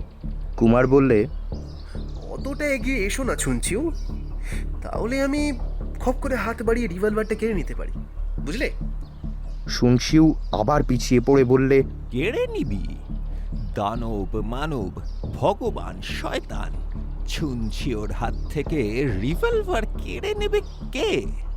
ওরে, এই বাঙালি বাবুদের কেউ একটা আঙুল নাড়লেই তোরা গুলি করে তার খুলি উড়িয়ে দিবি, বুঝেছিস? তারা 4 জনে আমাদের এক একজনের দিকে লক্ষ্য স্থির করে রিভলভার তুলে ধরলে। এইবারে সত্য সত্যই শুনশিউয়ের 2 চোখে ফুটে উঠল হত্যাকারীর জ্বলন্ত দৃষ্টি। দাঁত মুখ খিঁচিয়ে সে বললে, এই আমি 3 গুনছি, এর মধ্যে লকেট না দিলে আর তোদের রক্ষে নেই। 1, 2। শুনশিউ 2 গণবার সঙ্গে সঙ্গে তার পথে আবার রামহরির আবির্ভাব। পা টিপে টিপে সে ঘরের ভিতরে এসে দাঁড়ালো, এক গাছা লম্বা মোটা দড়ির 2 মুখ 2 হাতে ধরে। তারপর সে গাছাকে স্কিপিং দড়ির মতন শূন্যে তুলেই সে একসঙ্গে 3 চীনে মূর্তির মাথার উপর দিয়ে ফেলে খুব জোরে মারলে এক প্রচণ্ড হ্যাঁচকা টান। বয়সে রামহরি 55 পার হলেও এখনো সে শক্তিহীন হয়নি। পর মুহূর্তেই 3 চীনে মূর্তি একসঙ্গে ঠিকরে পপাত ধরণী তলে। বিনয়বাবুর সঙ্গে কুমার ও কমল সেই মুহূর্তেই এক এক লাফে সেই ভূপতিত দেহ 3টির উপর ঝাঁপিয়ে পড়ল। এদিকে শব্দ শুনে চমকে শুনশিউ যেই ভুলে মুখ ফিরিয়েছে, অমনি বাঘা তড়াক করে লাফ মেরে তার রিভলভার শত্রু ডান হাতের কবজিতে কামড় মেরে ঝুলে পড়ল এবং সঙ্গে সঙ্গে আমি ধাক্কা মেরে সামনের টেবিলটা সরিয়ে শুনশিউয়ের চোয়ালের উপর দিলুম বিষম এক নকআউট ব্লো। হঠাৎ গোড়া কাটা গাছের মতন শুনশিউ লম্বা হয়ে শুয়ে পড়ল ঘরের মেঝের উপরে। সমস্ত ব্যাপারটা বলতে এতগুলো লাইনের দরকার হয় বটে, কিন্তু এগুলো ঘটতে ঠিক 1 সেকেন্ডের বেশি সময় লাগেনি। হাতে মুষ্টিযুদ্ধের দাস্তানা পরে চোয়ালের ঠিক জায়গায় ঘুষি মারতে পারলে প্রতিপক্ষ তখনই কিছুক্ষণের জন্য অজ্ঞান হয়ে পড়বে। কিন্তু দস্তানাহীন হাতে চোয়ালের যথাস্থানে ঘুষি মারলেও প্রায় দেখা যায় চোয়াল ভেঙে রক্তাক্ত হয়ে গেলেও এবং কাবু হয়ে পড়লেও প্রতিপক্ষ জ্ঞান হারায়নি। শুনশিউ জ্ঞান হারালো না। মাটিতে পড়েই সে আবার উঠবার উপক্রম করছে দেখে আমি তারই হাত থেকে খসে পড়া রিভলভারটা তুলে নিয়ে ধমক দিয়ে বলল, চুপ করে শুয়ে থাক চীনে বাঁদর, নড়লেই মরবি, তোকে মারলে আমার কিন্তু ফাঁসি হবে না। আচ্ছন্ন হতভম্বের মতন আমার হাতের রিভলভারের দিকে তাকিয়ে সে আড়ষ্ট হয়ে রইল। ফিরে দেখি বিনয়বাবু, কুমার ও কমলেরও হাতে গিয়ে উঠেছে 3 চীনেম্যানের 3 রিভলভার। রামহরি আনন্দে 8খানা হয়ে হাততালি দিচ্ছে এবং বাঘা ঘেউ ঘেউ রবে ঘরময় ছুটে নৃত্য করে বেড়াচ্ছে। বললাম, রামহরি, নিয়ে এসো আরও খানিকটা দড়ি, এই 4 বেটার হাত পা বেঁধে ফেলো। রামহরি তখনই আরও দড়ি নিয়ে এসে চীনেম্যানগুলোকে বাঁধতে বসলো। কুমার বললে, একেই ইংরেজিতে বলে টেবিল উল্টানো। চীনেদের হলদে হাতের রিভলভারগুলোই এসেছে এখন আমাদের বাদামি হাতে। দানব, মানব, ভগবান, শয়তান, ছুনছিউর হাত থেকে রিভলভার কেড়ে নেবে কে? কেড়ে নেবে আমাদের প্রিয়তম বাঘা। দানব, মানব, ভগবান, শয়তানের যা অসাধ্য, কুকুর বাঘার এক কামড়ে তা সাধ্য হলো। শুনশিউ রাগে ফুলতে ফুলতে বললে, তোমরা এখন আমাদের নিয়ে কি করতে চাও? আমি বললুম, রামহরি, ও ঘরে গিয়ে থানায় ফোন করে দিয়ে এসো তো। রামহরি বললে, খোকা বাবু, তুমি আমাকে মনে করো কি? বুড়ো হলেও এখনো আমার ভীমরতি হয়নি, আর লেখাপড়া না জানলেও বুদ্ধিতে আমি তোমাদের কারুর চেয়ে কম নই। এই 4 চীনি হনুমানের রকম সকম উকি মেরে দেখেই আমি খানিক আগে থানায় ফোন করে দিয়েছি, পুলিশ এসে পড়লো বলে। বিনয়বাবু উচ্ছ্বসিত স্বরে বললেন, ধন্য রামহরি, ধন্য। আজকের এই নাট্য নাট্যাভিনয়ে নায়কের ভূমিকায় তোমার কৃতিত্ব দেখে আমি মুগ্ধ হয়েছি। এইবার বিনয়বাবুকে রাজি করিয়েছি। তার কাফ্রিস্থানে যেতে নারাজ হবার প্রধান কারণই ছিল প্রাচীন বৌদ্ধ মঠের মধ্যে এখনও যে গুপ্তধন আছে এটা তিনি সত্য বলে মানতে পারছিলেন না। কিন্তু চিনেম্যানগুলোর কাণ্ড দেখে এখন তিনি মত বদলাতে বাধ্য হয়েছেন। তিনি বুঝেছেন গুপ্তধনের অস্তিত্ব সম্বন্ধে একেবারে নিশ্চিন্ত না হলে ওই চীনে দুরাত্মার দল এত মরিয়া হয়ে এমন সব সাংঘাতিক বিপদের ঝুঁকি মাথায় নিতে পারত না। এখন তিনি বলছেন, ওহে, ওই লকেটের পিছনে সত্যই কোনো গুপ্ত রহস্য আছে। দেখো, গুপ্তধনের লোভ আমি করি না, কিন্তু কিন্তু রহস্যটা কি জানবার জন্যে ভারী আগ্রহ হচ্ছে। আগ্রহ নেই খালি রামহরির। সে থেকে থেকে বলে, ছি ছি, এই বয়সে কোথায় জপ তপ আর হরিনাম নিয়ে থাকবেন? তা না করে আসনও কিনা ওই গোড়ার ছোঁড়াগুলোর দলে গিয়ে ভিড়লেন। বিনয়বাবু জুৎসই জবাব খুঁজে না পেয়ে অসহায়ভাবে ঘাড় নাড়তে থাকেন। কুমার বলে, ভেঙচি দিও না রামহরি, দল ভাঙবার চেষ্টা করো না। তোমার যদি এতই অমত, তবে থাকো না তুমি কলকাতায় পড়ে। আমরা তো মাথার দিব্যি দিয়ে তোমাকে সাদাসাদি করছি না। কি বলিস রে বাগা? বাঘা বোধ করি সায় দেবার জন্যই একবার কুমার আর একবার রামহরির মুখের পানে তাকিয়ে লেজ নাড়তে থাকে। আরে মোলো, পাজি কুকুর, তুইও ওই দলে? রামহরি রেগে চড় মারতে যায়। বাঘা কুমারের পেছনে গিয়ে আত্মরক্ষা করে। আমাদের যাত্রা তোড়জোড় চলছে। এতদিনে আমরা বেরিয়েও পড়তুম, কিন্তু যেতে পারছি না কেবল ওই হতভাগা শুনশিউয়ের জন্য। এখনও তার বিচার শেষ হয়নি, আর আমরা হচ্ছি সরকার পক্ষের প্রধান সাক্ষী। পুলিশের তদারকে প্রকাশ পেয়েছে শুনশিউ হচ্ছে চীন দেশের এক বিখ্যাত ডাকাত সর্দার। তার দলের লোক অনেক। সে যে কবে চীন ছেড়ে ভারতে হাজির হয়েছে এবং তার এই আসার উদ্দেশ্যই বা কী, পুলিশ এখনও তা জানতে পারেনি। কিন্তু আমরা আন্দাজ করছি তার একমাত্র উদ্দেশ্য হচ্ছে গুপ্তধন। পুলিশ আর একটা তথ্য সংগ্রহ করেছে। হোটেলে যে বুড়ো চিনেম্যানটা খুন হয়েছে সেও নাকি আগে শুনশিউয়ের দলে ছিল। বোধহয় লকেটটা কোনো রকমে হাতিয়ে সে দল ছেড়ে সরে পড়ে এবং তারপর ভারতে আসে। তাকে অনুসরণ করে এসেছে শুনশিউ আর তার দলবল। আমরা স্থির করেছি শুনশিউ যদি প্রকাশ না করে তাহলে আমরাও আদালতে লকেটের কথা জাহির করব না। এখন পর্যন্ত শুনশিউ হাটে হাঁড়ি ভাঙেনি। কেবল এইটুকুই বলেছে এই লকেটখানা সে এত পবিত্র বলে মনে করে যে ওর জন্যে 100টা নরহত্যা করতেও তার আপত্তি নেই। তার এই লুকোচুরির মানে বেশ ভালোই বোঝা যাচ্ছে। ফাঁসি কাঠের ছায়ায় দাঁড়িয়েও সে আজ পর্যন্ত লকেটের আশা ছাড়তে পারেনি। তার বিশ্বাস লকেটের লেখা ও তার মর্ম এখনও কারুর কাছে ধরা পড়েনি। বিচার যেভাবে চলছে তাতে বেশ বলা যায় শুনশিউয়ের প্রাণদণ্ডই হবে। এদিকে আমাদের থাকতে হয়েছে অতি সাবধানে। অনুমান করতে পেরেছি শুনশিউ হাজতে বাস করছে বটে, কিন্তু তার দলের লোকেরা আমাদের উপরে তীক্ষ্ণ দৃষ্টি রাখতে ভোলেনি। কেননা আমাদের এ পাড়ায় চিনেম্যানদের আনাগোনা হঠাৎ বেড়ে উঠেছে। কেউ খেলনা, কেউ চেয়ার, কেউ কাপড়ের বস্তা বেচতে এসে আমার বাড়ির কড়া নাড়তে থাকে। কিছু কিনবো না বললেও সহজে নড়তে চায় না। একদিন তো একটা ছিনেচোখ চিনেম্যানকে তাড়াবার জন্যে শেষ পর্যন্ত বাঘাকে লেলিয়ে দিতে হয়েছিল। এইসব শুনে পুলিশ আমার বাড়ির দরজায় একজন পাহারাওয়ালা রাখবার ব্যবস্থা করেছে ঠিকই। হঠাৎ বিনয়বাবু একদিন এলেন অদ্ভুত সংবাদ নিয়ে। উত্তেজিত হয়ে ঘরে ঢুকেই তিনি বললেন, ওহে, আজকের কাগজ পড়েছ? না, কেন, কি হয়েছে? শুনশিউ হাজত থেকে পালিয়েছে। বিস্মিত হয়ে বললুম, সে কি, কেমন করে? কাল আদালত থেকে তাকে হাজতে পাঠাবার জন্যে যখন নিচে নামিয়ে আনা হচ্ছিল তখন হঠাৎ সে চোঁচা দৌড় মারে।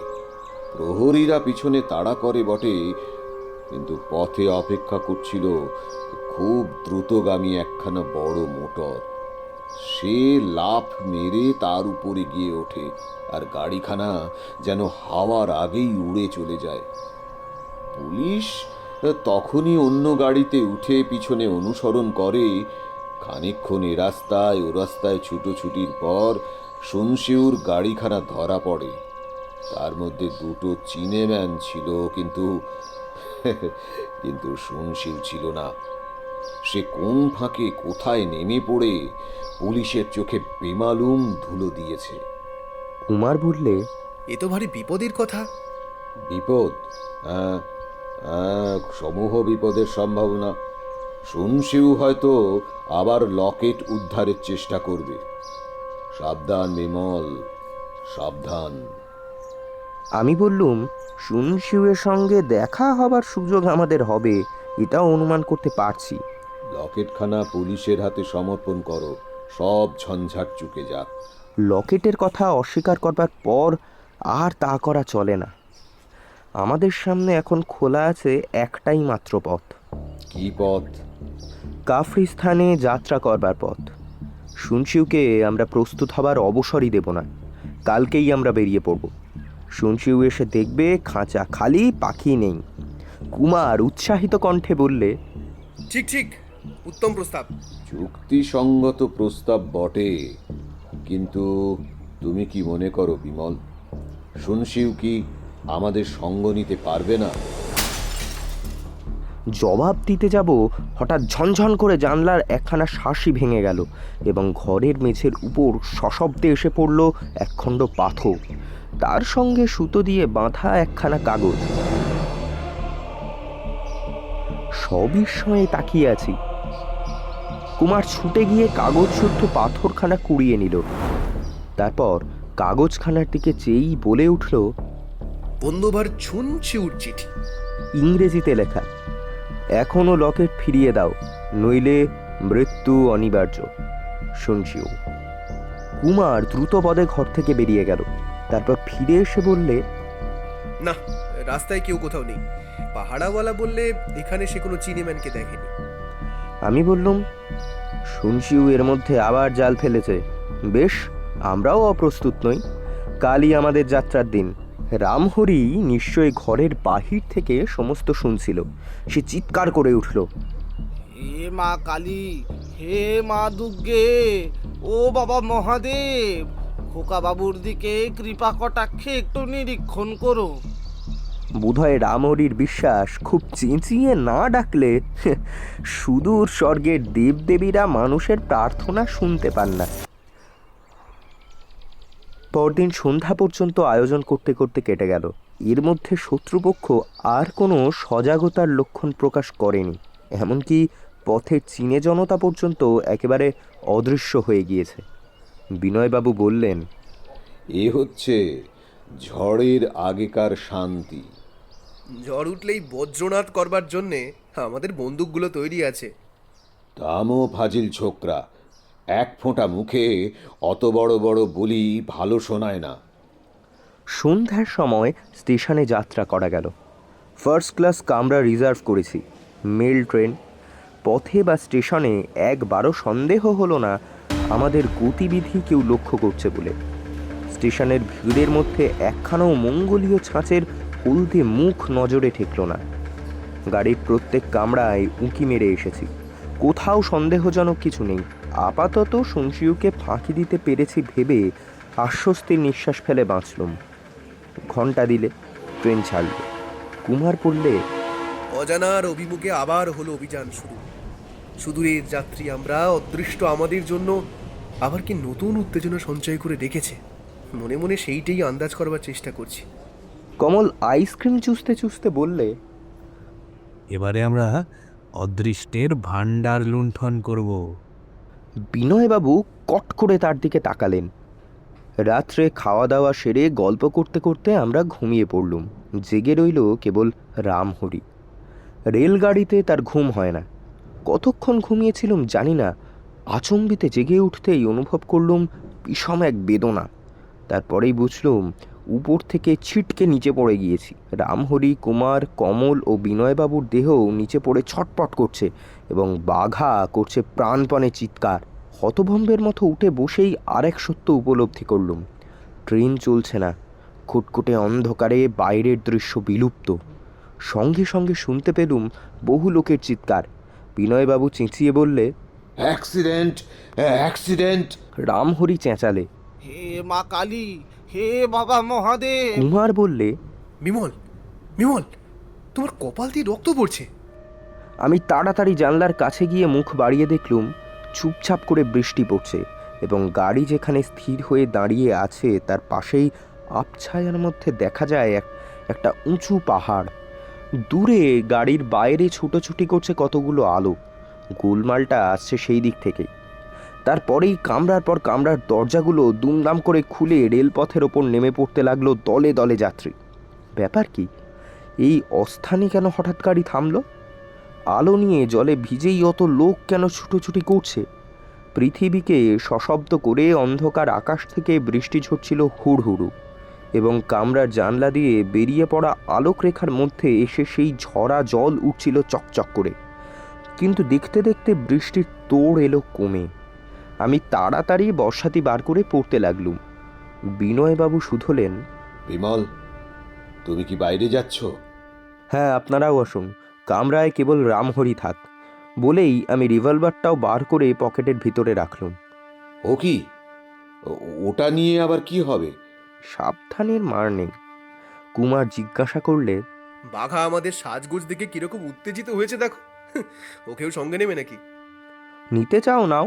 সবাই সশস্ত্র হয়ে কামরা ছেড়ে বেরিয়ে গিয়ে যখন দাঁড়ালুম তখন ট্রেনের প্রত্যেক কামরা থেকে ভীত যাত্রীরা বেরিয়ে এসে প্রকাণ্ড জনতা সৃষ্টি করেছে। ট্রেনের অনেক কামরার ভিতর থেকে আর্তনাদ ও শিশুদের কান্নাও শোনা যাচ্ছে। অত্যন্ত আচমকা ট্রেনে গতিরুদ্ধ হওয়াতে হয়তো বহু লোক চোট খেয়েছে অল্প বিস্তর। দূরের আলোগুলো লক্ষ্য করে ভিড় ঠেলে আমরা দ্রুতপদে এগোতে লাগলুম। যথাস্থানে উপস্থিত হয়ে দেখলুম ট্রেনের ড্রাইভার, গার্ড ও আরও কয়েকজন কর্মচারী রেল লাইনের উপরে হেঁট হয়ে দাঁড়িয়ে কি যেন পরীক্ষা করছে। সেই সময় এক সাহেব যাত্রী এসে প্রশ্ন করাতে গার্ড বললে, কেউ বা কারা গাড়ি উল্টে দেওয়ার চেষ্টা করেছিল। এই দেখুন, লাইনে দুখানা রেল খুলে সরিয়ে রাখা হয়েছে। ভাগ্যে ড্রাইভার সতর্ক ছিল, তাই ব্রেক কষে কোনো রকমে শেষ মুহূর্তে গাড়ি থামিয়ে ফেলতে পেরেছে। রেলপথের দিকে তাকিয়ে গা শিউড়ে উঠল। ট্রেন থেমে পড়েছে লাইনের ভাঙা অংশের মাত্র হাত কয়েক আগে। চালক যদি দেখতে না পেত বা একটু অন্যমনস্ক থাকতো তাহলে এই শত শত পুরুষ, স্ত্রী ও শিশুতে পরিপূর্ণ দ্রুতগামী মেল ট্রেনের অবস্থা যে কি ভয়ানক হতো সেটা ভাবলেও স্তম্ভিত হতে হয়। অনেকে কৃতজ্ঞতায় উচ্ছ্বসিত হয়ে ছুটে গিয়ে সাদরে ড্রাইভারের করমর্দন করে তাকে ধন্যবাদ দিতে লাগলো। হ্যাঁ, নিশ্চয়ই সে ধন্যবাদের পাত্র। তার দৃষ্টি তীক্ষ্ণ না হলে এতক্ষণে হয়তো আমাদের সমস্ত সম্পর্ক লুপ্ত হয়ে যেত মাটির পৃথিবীর সঙ্গে। বেঁচে থাকলেও হয়তো হাত পা হারিয়ে চিরজীবনের মতো পঙ্গু হয়ে দিন কাটাতুম। মৃত্যুর চেয়ে সে অবস্থা অনেক যন্ত্রণাদায়ক, অনেক বেশি ভয়ঙ্কর। কুমার বললে, বিমল, এ কাজ কার? এর মধ্যে ছুঞ্চিওর হাত নেই তো? গোলমালে সঞ্জীবের কথা ভুলে গিয়েছিলুম। কুমারের মুখে তার নাম শোনা মাত্র আমার সারা মন চমকে উঠল। বিনয়বাবু ঘাড় নেড়ে বললেন, না না, অসম্ভব। অসম্ভব কেন? সে যে আমাদের ভোলেনি, গতকালই তার প্রমাণ পেয়েছি। কে বলতে পারে আমাদের গতিবিধির উপরে সে তীক্ষ্ণ দৃষ্টি রাখেনি? হয়তো কাল যখন আমরা গাড়ি রিজার্ভ করে স্টেশনে এসেছিলুম তখনও তার চট ছিল আমাদের পিছনে পিছনে। টিকিট ঘর থেকেই আমাদের গন্তব্যস্থানের খোঁজ নেওয়া কিছুই অসম্ভব নয়। কিন্তু হয়তো ছুঞ্চিও ভেবেছিল ট্রেন দুর্ঘটনায় গাড়ি শুদ্ধ লোক যখন হত বা আহত হবে, চারিদিকে যখন ভীষণ বিশৃঙ্খল উপস্থিত হবে, তখন সে সদল বলে সেই গোলে হরি বলে এসে আবার লগের খানা উদ্ধার করবে। তোমার আজগুবি কল্পনাকে সংযত করো। তুচ্ছ একখানা লকেটের লোভে শুনশিউর এতখানি বুকের পাটা কিছুতেই হতে পারে না। কেন হতে পারে না? ছুঞ্চিও কত বড় গোয়ার ভেবে দেখুন দেখি। কলকাতার জনতায় ভরা হোটেলে মানুষ খুন করতে তার হাত কাঁপে না। কলকাতার মতন শহরে দিনের বেলায় আমাদের বাড়ি আক্রমণ করতে সে পিছপা হয়নি। কলকাতার পুলিশ কোর্ট থেকে সতর্ক পাহারা এড়িয়ে সে লম্বা দিয়েছিল। এমন সব দুঃসাহসের কাহিনী আর কখনো শুনেছেন? অদ্ভুত এই চীনে দস্যু। আমার বিশ্বাস সে সব করতে পারে। আমি এ তর্কে আর যোগ দিলুম না। আমি তখন ভাবছিলুম ঘটনাস্থলে অদৃশ্য অপরাধী কোনো চিহ্ন রেখে গেছে কিনা। বিজলি মশালের আলো ফেলে রেলপথটা পর্যবেক্ষণ করতে লাগলুম। সেখানে পথের ভাঙা নুড়িগুলোর উপরে কোনো চিহ্নই নাই। উঁচু বাঁধের ঢালু গায়ে রয়েছে ঘাসের আগাছার আবরণ। সেখানেও কিছু পেলাম না। আঁধার রাত্রি তখনও টিপটিপ করে বৃষ্টি বর্ষণ করছিল। বাঁধের তলায় দেখলুম কর্দমাক্ত জমি। অপরাধীরা নিশ্চয়ই পাখি হয়ে উড়ে পালায়নি। বাঁধের এপাশে কি ওপাশে মাটির উপরে তাদের কোনো চিহ্নই কি পাওয়া যাবে না? ভাবতে ভাবতে নিচে নামতে লাগলুম। বাঘা আমাকে অনুসরণ করলে। এরকম কাজ পেলে সে ভারী খুশি হয়। লেজ নেড়ে নেড়ে বোধ করি সেইটেই আমাকে জানিয়ে দিতে চাইলে। বিনয়বাবু হঠাৎ চেঁচিয়ে বললেন, ও কি হে, ওদিকে কোথায় নামছো? শেষটা সাপের কামড়ে মারা পড়বে। কোনো জবাব দিলুম না। একেবারেই সামনের দিকে চেয়ে দেখলুম ঝিরঝির করে বৃষ্টি পড়ছে। গো গো করে ঝড় ডাকছে। অন্ধকার ফুঁড়ে দূরে অরণ্যের কোলাহল ভেসে আসছে। অদৃশ্য কালো মেঘকে দৃশ্যমান করে বিদ্যুৎ চমকে উঠছে মাঝে মাঝে। খানিক তফাতে আধার পটে আরো আধার রং দিয়ে আঁকা রয়েছে একটা ছোট বন। নিচের দিকে কালিমাখা ঝোপঝাড়, উপর দিকে টলমলো গাছ, যেন কতকগুলো শিকলে বাঁধা দানব মুক্তি লাভের চেষ্টায় ছটফট করছে। বাঁধের তলাতেই পেলুম আমি যা খুঁজছিলাম। কুমারকে ডাকতেই সে ছুটে নেমে এলো। সে বললে, এই যে অনেকগুলো লোকের পায়ের দাগ, দাগ দেখে মনে হচ্ছে লোকগুলো মাঠের দিকে গিয়েছে। বাঘা গম্ভীরভাবে সশব্দে মাটি শুঁকতে লাগলে। তারপর চাপা গলায় গর্জন করে বোধ করি পলাতক শত্রুদেরই ধমক দিলে। বাঁধের উপর থেকে কৌতূহলী গার্ডও নেমে এসে বললে, বাবু, তোমরা কি করছো এখানে? আমি অঙ্গুলি নির্দেশ করে মাটির দিকে তার দৃষ্টি আকর্ষণ করলুম। গার্ড খানিকক্ষণ নীরবে দাগগুলো পরীক্ষা করে বললে, এ তো দেখছি পায়ের দাগ। বললুম, হ্যাঁ, এদের বয়স বেশিক্ষণ নয়। সেজন্যই মনে হচ্ছে এই দাগগুলো অপরাধীদেরই পায়ের। কারণ এমন দুর্যোগে এতগুলো লোক নিশ্চয়ই এখানে ফুর্তি করে হাওয়া খেতে আসেনি। গার্ড বললে, ওই কুকুরটা মাটির ওপর কি শুকতে শুকতে এগিয়ে যাচ্ছে। পায়ের চিহ্নর ভিতরে ও শত্রুদের গন্ধ আবিষ্কার করেছে। গার্ড বিস্মিত স্বরে বললে, ওটা তো দেখছি দেশি কুকুর। ও আবার পায়ের দাগের কি মর্ম বুঝবে? কুমার বললে, যত্ন আর শিক্ষা পেলে আমাদের দেশি কুকুর তোমাদের বিলিতি হাউন্ডের চেয়ে কম কাজ করে না। বাঘা শত্রুদের গন্ধ চেনে। বাঘার সঙ্গে সঙ্গে আমরাও রেলপথের তারের বেড়া পার হয়ে অগ্রসর হতে লাগলুম। আমাদের পিছনে পিছনে আসতে লাগলো আরো অনেকগুলো কৌতূহলী লোক। তাদের ভিতরে সাহেব আছে, বাঙালি আছে, হিন্দুস্তানিও আছে। খানিক পরে একটা ঝোপ। গার্ডকে ডেকে বললুম, এবার দাগগুলোর দিকে তাকিয়ে দেখো। কি দেখবো? খানিক আগে মুষলধারে বৃষ্টি পড়েছিল বলে পায়ের ছাঁচগুলো ছিল জলে ভর্তি, কিন্তু এখনকার পায়ের ছাঁচ ভিজে হলেও জলে ভর্তি নয়। তাতে কি বোঝায়? এই বোঝায় যে অপরাধীরা একটু আগেই ঝোপের আড়ালে ছিল দাঁড়িয়ে। বোধহয় অপেক্ষা করছিল ট্রেনখানা উল্টাবার জন্যে, কিন্তু ট্রেন রক্ষা পেয়েছে আর আমরা আসছি দেখে তারা চটপট সরে পড়েছে। বাবু, তোমার যুক্তি বুঝলাম না। মুষলধারার পর যখন টিপ টিপ করে বৃষ্টি শুরু হয়, অপরাধীরা তখনই এখান থেকে পালিয়েছে। তাই এখান থেকে যেসব পায়ের ছাপ শুরু হয়েছে তাদের ভিতরটা এখনো জলে পূর্ণ হবার সময় পায়নি। গার্ড বললে, তুমি কি পুলিশে কাজ করো? না। তবে তুমি এমন তীক্ষ্ণ দৃষ্টি পেলে কোথা থেকে? ভগবান দিয়েছেন বলে। ভগবান সবাইকে চক্ষু দেন বটে, কিন্তু সকলকেই তীক্ষ্ণ দৃষ্টি দেন না। ঠিক, তোমার কথা আমি স্বীকার করি। পায়ের দাগগুলো আমিও দেখেছি, কিন্তু কিছুই বুঝতে পারিনি। অথচ এখন তোমার কথা শুনে মনে হচ্ছে সেটুকু আমার অনায়াসে বোঝা উচিত ছিল। তা তুমি কি আর কিছু বুঝতে পেরেছো? এখান থেকে প্রায় 200 গজ তফাতে একটা জঙ্গলের আবছায়া দেখা যাচ্ছে। পায়ের দাগগুলো ওই দিকেই গিয়েছে। অপরাধীরা নিশ্চয়ই ওই জঙ্গলের ভেতরই লুকিয়ে আছে। না, এখন আমাদের ফিরতে হবে। কেন? আমার উপরে অপরাধী গ্রেপ্তার করার চেয়েও বড় কর্তব্যের ভার রয়েছে। রেল লাইন ভেঙেছে, এই খবর দেবার জন্য আমাকে এখন গাড়ি নিয়ে পেছনের স্টেশনে ফিরে যেতে হবে। নইলে কোনো ডাউন ট্রেন এসে পড়লে বিষম দুর্ঘটনার সম্ভাবনা, আর সেজন্য কিন্তু দায়ী হব আমি। গার্ডের কথা সত্য, তার উপরে আমরা ঠিক প্রস্তুত হয়েও আসিনি। সঙ্গে যে লোকেরা রয়েছে তারা হয়তো এই ঘুটঘুটে অন্ধকারে ওই অচেনা জঙ্গলের ভিতরে ঢুকতে ভরসা করবে না। আর এমন রাতে অপরাধীদের খুঁজতে যাওয়াও হবে হয়তো বুনো হাঁসের পিছনে এলোমেলো ছুটাছুটি করার মতন। খুব সম্ভব তাদের খুঁজে পাবো না, আর খুঁজে পেলেও শুনচিউ ও তার দলবলকে গ্রেপ্তার করা বড় চারটিখানি কথা নয়। হয়তো তারা দলে ভারী আর সশস্ত্র। বিনয়বাবু বললেন, ওহে বাপু বিমল, চুপ করে ভাবছো কি? গোয়ার তুমি করবার ইচ্ছে হচ্ছে বুঝি? আমি হেসে বললাম, মোটেই নয়, গার্ড সাহেবের পিছু পিছু আমিও পলায়ন করতে চাই। কুমার বললে, ইয়াও পলায়তি সজীবতি, সেখানে কোনো বুদ্ধিমান বাঙালিও বলে গেছেন, আপনি বাঁচলে বাপের নাম। আমরা হচ্ছে পিতৃভক্ত পুত্র, বাপের নাম করবার সুযোগ পাবো বলেই পৈতৃক প্রাণটা রক্ষা করা দরকার।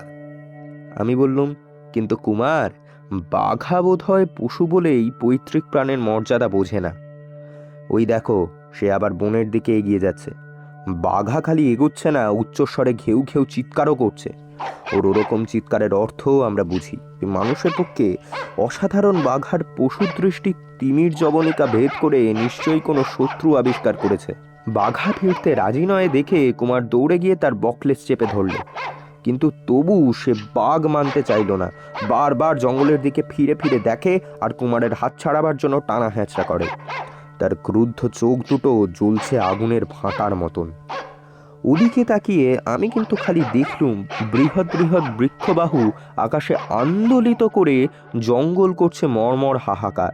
তবে এই সন্দেহটা বারংবারই মনের মধ্যে জাগতে লাগলো যে ওই অন্ধকার কেল্লার ভিতরে যারা গিয়ে আশ্রয় নিয়েছে, আমাদের অস্তিত্ব সম্বন্ধে তারা একটুও অচেতন নয়। ঝোপঝাপের ফাঁকে ফাঁকে নিশ্চয়ই জাগ্রত হয়ে আছে তাদের হিংস্র চক্ষুগুলো। গার্ড বললে, আর দেরি নয়, সবাই ফিরে চলো। কমল আফসোস করে বলল, হায় রে হায়, একটা নতুন অ্যাডভেঞ্চার একেবারেই মাঠে মারা গেল। খাপ্পা হয়ে বিনয়বাবু বললেন, চুপ চুপ, একে মনসা, তাই ধুনোর গন্ধ। হঠাৎ বাঘা জঙ্গলের দিকে চেয়ে একেবারে যেন হন্যে হয়ে চেঁচিয়ে উঠল। কুমার আর তাকে ধরে রাখতে পারে না। গার্ড আশ্চর্য হয়ে বললে, কুকুরটা হঠাৎ এমন করছে কেন? তার প্রশ্নের উত্তর এলো জঙ্গলের দিক থেকে। আচমবিতে অন্ধ রাত্রিকে কাঁপিয়ে গুড়ুম গুড়ুম করে দুবার বন্দুকের আওয়াজ হলো। চোখের উপর জ্বলেই নিভে গেল দুটি বিদ্যুতের চমক। যে কৌতূহলী যাত্রীগুলো আমাদের পিছু নিয়েছিল তারা সভয়ে প্রাণপণে দৌড় মারলে রেলপথের দিকে। আমাদের চারজনের সঙ্গে দাঁড়িয়ে রইল খালি গার্ড ও একজন সাহেব। আমি চেঁচিয়ে বললুম, ওই ঝোপের আড়ালে চলো, আড়ালে চলো। ঝোপের পাশে গিয়ে গার্ড উত্তেজিত স্বরে বলল, ওরা কি আমাদের আক্রমণ করতে চায়? কুমার বললে, করতে চায় কি, আক্রমণ করেছে। ওই দেখো, জঙ্গলের দিক থেকে কতগুলো সাদা কাপড় পরা মূর্তি ছুটে আসছে। আমি রিভলভার বার করে বললুম, দেখেছেন বিনয়বাবু, সঙ্গে কেন অস্ত্র আনতে বলেছিলুম? কুমার হাসতে হাসতে বললে, ভাই বিমল, আমাদের পৈতৃক প্রাণগুলো এ যাত্রায় শনির দৃষ্টি বুঝে আর এড়াতে পারলো না। একটা ঝোড়ো দমকা হাওয়া আচমকা জেগে হুঙ্কার দিয়ে উঠল। সঙ্গে সঙ্গে টলমলো গাছপালাগুলো কেঁদে উঠল আরও বেশি উচ্চস্বরে। তারপরেই আবার এলো ঝেঁপে বৃষ্টি, গড়গড় গড়গড় বাজের ধমক এবং ঝকঝক ঝকঝক বিদ্যুৎ চমক। একে মেঘে কাজল মাখা রাতের অন্ধকার, তার উপরে সেই ঘন বৃষ্টিধারার পর্দা। চোখ আর এদের ভেদ করে এগিয়ে যেতে পারল না। শত্রুরাও নিশ্চয়ই এখন আমাদের দেখতে পাচ্ছে না। যে সাহেবটা শত্রুদের বন্দুকের ভয়ে পালায়নি সে বললে, বাবু, এখন আমাদের কর্তব্য কি? আমি জিজ্ঞাসা করলুম, তুমি কি নিরস্ত্র? না, আমার কাছে রিভলভার আছে। তাহলে এই ঝোপের আড়ালে আমাদের মতন হাঁটু গেড়ে বসে পড়। শত্রুদের আমাদের রিভলভারের নাগালের ভেতরে আসতে দাও। তাদের বুঝিয়ে দেওয়া দরকার যে আমরা নিতান্ত অসহায় নই। গার্ড বললে, কিন্তু শত্রুদের তো কোথাও দেখা যাচ্ছে না। তার মুখের কথা শেষ হতে না হতেই আবার শোনা গেল দুটো বন্দুকের শব্দ, কিন্তু সে হচ্ছে লক্ষ্যহীনের বন্দুক। গুলি যে কোন দিকে ছুটলো আমরা তা টেরও পেলুম না। কুমার বললে, বন্দুকের শব্দ খুব কাছে এসে পড়েছে। ওরা বন্দুক ছুড়ছে আমাদের ভয় দেখাবার জন্যে। বিনয়বাবু বললেন, এই সুযোগে দৌড়ে আমাদের গাড়ির দিকে যাওয়া উচিত। পিছনে সশস্ত্র শত্রু নিয়ে গাড়ির দিকে দৌড়াতে গেলে বিপদের সম্ভাবনা আছে। অন্ধকার বিদীর্ণ করে আকাশের বুকে জ্বলে উঠল একটা সুদীর্ঘ বিদ্যুৎ, এবং তারই আলোকে দেখা গেল খানিক তফাতে একদল লোক দ্রুত পদে অগ্রসর হচ্ছে। গার্ড ত্রস্ত স্বরে বললে, ওরা ট্রেনের দিকে যাচ্ছে। ওরা ভেবেছে আমরা আর এখানে নেই, তাই ওরা ট্রেনের দিকে যাচ্ছে। বিনয়বাবু বললেন, কি সর্বনাশ! ওরা কি ট্রেন আক্রমণ করতে চায়? কুমার বললে, বিবল ওদের দেখা যাচ্ছে, ওদের নাগালের মধ্যে পেয়েছি। আমি বললাম, ছোঁড়ো রিভলভার। প্রায় একসঙ্গে আমাদের 5টা রিভলভার গর্জন করে উঠল, এবং পর মুহূর্তেই জাগলো এক একটা আর্তনাদ। আবার ডাকলো বাজ, আবার জ্বলল বিদ্যুতের শিখা, এবং আবার গর্জন করলে আমাদের রিভলভারগুলো। কমলও চেঁচিয়ে উঠল, ওরা পালাচ্ছে, পালাচ্ছে, ওরা পালাচ্ছে। আমি বললুম, আবার ছোঁড়ো রিভলভার। আমাদের 5টা রিভলভার আরেকবার চিৎকার করে উঠল। রাত্রের শরীরী অভিশাপের মতন অস্পষ্ট মূর্তিগুলো আবার মিলিয়ে গেল অন্ধকারে ও বৃষ্টিধারার অন্তঃপুরে। তখন বাঘার উৎসাহিত গর্জনে কান পাতা দেয়। ভাগ্যিস কুমার তাকে সজোরে নিজের 2 হাঁটুর ভেতরে চেপে বাঁ হাতে তার বকলেস টেনে ধরেছিল, নইলে এতক্ষণে নিশ্চয় সে শত্রুদের মাঝখানে গিয়ে ঝাঁপিয়ে পড়ত। কমল আহ্লাদে নৃত্য করতে করতে বললে, জয় আমাদের জয়। বৎসগণ, ভেবেছিলে ফাঁকতালে করবে কেল্লা ফতে? ঘুঘু দেখেছ, ফাঁদ তো দেখনি। তখনই কমলের একখানা হাত ধরে বিনয়বাবু তার নৃত্যোচ্ছ্বাস কমিয়ে দিলেন। আমি বললুম, এই হচ্ছে সরে পড়ার সুযোগ। ছোট সবাই ট্রেনের দিকে। অন্ধকার ও বৃষ্টিধারা কেবল শত্রুদেরই ঢেকে রাখেনি, তাদের আশ্রয় পেয়ে আমরাও নিরাপদে ট্রেনের কাছে গিয়ে পড়লাম। যাত্রীরা কেউ আর বাইরে ছিল না। বন্দুক আর রিভলভারের শব্দ লুপ্ত করে দিয়েছে তাদের সমস্ত কৌতূহল। প্রত্যেক কামরার দরজা ও খড়খড়িগুলো বন্ধ করে দিয়ে তারা হয়তো তখন ইষ্টদেবতার নাম জপ করছিল। আমাদের সঙ্গে সাহেব বললে, ইন্ডিয়া কি ক্রমে আমেরিকা হয়ে উঠল নাকি? সশস্ত্র ডাকাত এসে ট্রেন আক্রমণ করে, এদেশে এমন কথা কে কবে শুনেছে? হ্যাঁ। গার্ড বললে, কামরায় গিয়ে ওসব কথা নিয়ে মাথা ঘামিও। ইঞ্জিন এখনই গাড়িকে পেছনে স্টেশনে নিয়ে যাবে। বলেই সে দ্রুতপদে চলে গেল। এমন সময় হঠাৎ উপারি আরও কয়েকবার বন্দুকের আওয়াজ শোনা গেল, এবং কাঠ ফাটা শব্দ শুনে বুঝলুম একটা গুলি ট্রেনের কোন কামরার গায়ে এসে লাগলো। ডাকাতরা কি আমাদের উদ্দেশ্য ধরে ফেলেছে? তারা কি আবার আমাদের আক্রমণ করতে আসছে? অন্য ক্ষেত্র হলে আমরা এইখানে দাঁড়িয়ে আবার তাদের উচিত মতন অভ্যর্থনা করতুম। কামরার ভিতরেই আছে আমাদের অটোমেটিক বন্দুকগুলো। তাদের প্রত্যেকটা মিনিটে 35টা গুলি বৃষ্টি করতে পারে। সেগুলো হাতে থাকলে আমরা 5 জনের 200 শত্রুকেও বাধা দিতে পারি।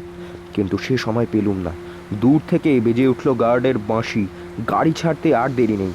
টর্চের আলো ফেলে তাড়াতাড়ি আমাদের কামরা আবিষ্কার করতে বাধ্য হলুম। কোনো রকমে গাড়িতে উঠে পড়বার সময় মাত্র পেলুম। গাড়ি ছাড়বার সঙ্গে সঙ্গেই মাঠের ভিতর থেকে ভেসে এলো একটা কোলাহল। সেই কোলাহল হচ্ছে মুখের গ্রাস পালিয়ে গেল দেখে ডাকাতদের হতাশার চিৎকার। হতভাগারা অনেক কাঠখড় পুড়িয়েছিল, সমস্তই ব্যর্থ হলো। ট্রেন পিছু হেঁটে চলেছে, তার গতি খুব দ্রুত নয়। আমাদের কামরার ভিতরেও ঘুটঘুট করছে অন্ধকার। কুমার বললে, ছি রামুরি ছি, তুমিও ভয়ে আলো নিবিয়ে অন্ধকারে ইঁদুরের মতো লুকিয়ে আছো। ছি। রামহরি কেমন যেন শ্রান্ত স্বরে বললে, মোটেই নয় কুমার বাবু, মোটেই নয়। একবার আলো জেলে দেখো না। কমল আলো জ্বাললে। বিপুল বিস্ময়ে দেখলুম কামরার মেঝের উপরে শুয়ে রয়েছে রামহরি। তার হাত পা দড়ি দিয়ে বাঁধা। বিস্ফারিত চোখে তার দিকে তাকিয়ে বললুম, রামহরি, এ কি ব্যাপার? ম্লান হাসি হেসে রামহরি বললে, খোকা বাবু, কামরা থেকে তোমরা বেরিয়ে যাওয়ার পর আমি জানালার মুখ বাড়িয়ে দাঁড়িয়েছিল। ওদিকের জানালা দিয়ে জনতিনেক লোক কখন যে নিঃশব্দে কামরার ভেতর ঢুকেছিল আমি একটুও টের পাইনি। আমার অজান্তেই তারা আমাকে আক্রমণ করলে আমি কোনো রকম বাধা দেওয়ার ফাঁক পর্যন্ত পেলুম না। কে তারা? সিনেম্যান? না, পশ্চিমের লোক, হিন্দুস্তানি। তারপর? একটা লোক ছোড়া নিয়ে আমার পাশে দাঁড়িয়ে বললেন, চেঁচালেই মরবি। আর দুটো লোক আমাদের মোটঘাট সুটকেসগুলো নিয়ে ঘাটাঘাটি করতে লাগলো। ফিরে চারদিকে তাকিয়ে দেখলুম আমাদের অধিকাংশ মালই মেঝেময় ছড়িয়ে পড়ে রয়েছে, প্রত্যেক সুটকেসের তালা খোলা। রামহরি বললে, ভয় নেই তোমাদের, তারা কিচ্ছু নিয়ে যায়নি। তাদের ভাব দেখে মনে হলো তারা যেন কোনো বিশেষ জিনিসেরই সন্ধান করছে। তবে কি তারা সাধারণ চোর নয়? তারা কি সেই ধুন্দুকিখানার লোভী কামরার ভিতরে ঢুকেছিল? ধুন্দুকিখানা তো চীনেম্যানদের সম্পত্তি, আর রামহরি বলছে যারা এসেছিল তারা হচ্ছে হিন্দুস্থানি।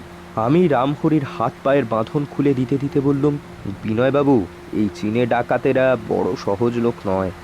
তারা বেশ জানে ভারতে এসে কাজ হাসিল করতে গেলে এদেশি লোকের সাহায্য না নিলে চলবে না, কারণ কোনো ছদ্মবেশী চীনেদের মঙ্গোলিয়া ছাঁচ ঢাকতে পারবে না। ভারতীয় জনতার মধ্যে তাদের দেখলেই সকলে চিনে ফেলবে। কাজেই তারা এদেশি গুন্ডাদের সাহায্য নিয়েছে। তাদের দলের লোক নিশ্চয়ই ট্রেনের মধ্যে ছিল। আমরা কামরা ছাড়বার পরেই সুযোগ পেয়ে এসেছিল রামহরির সঙ্গে আলাপ করতে।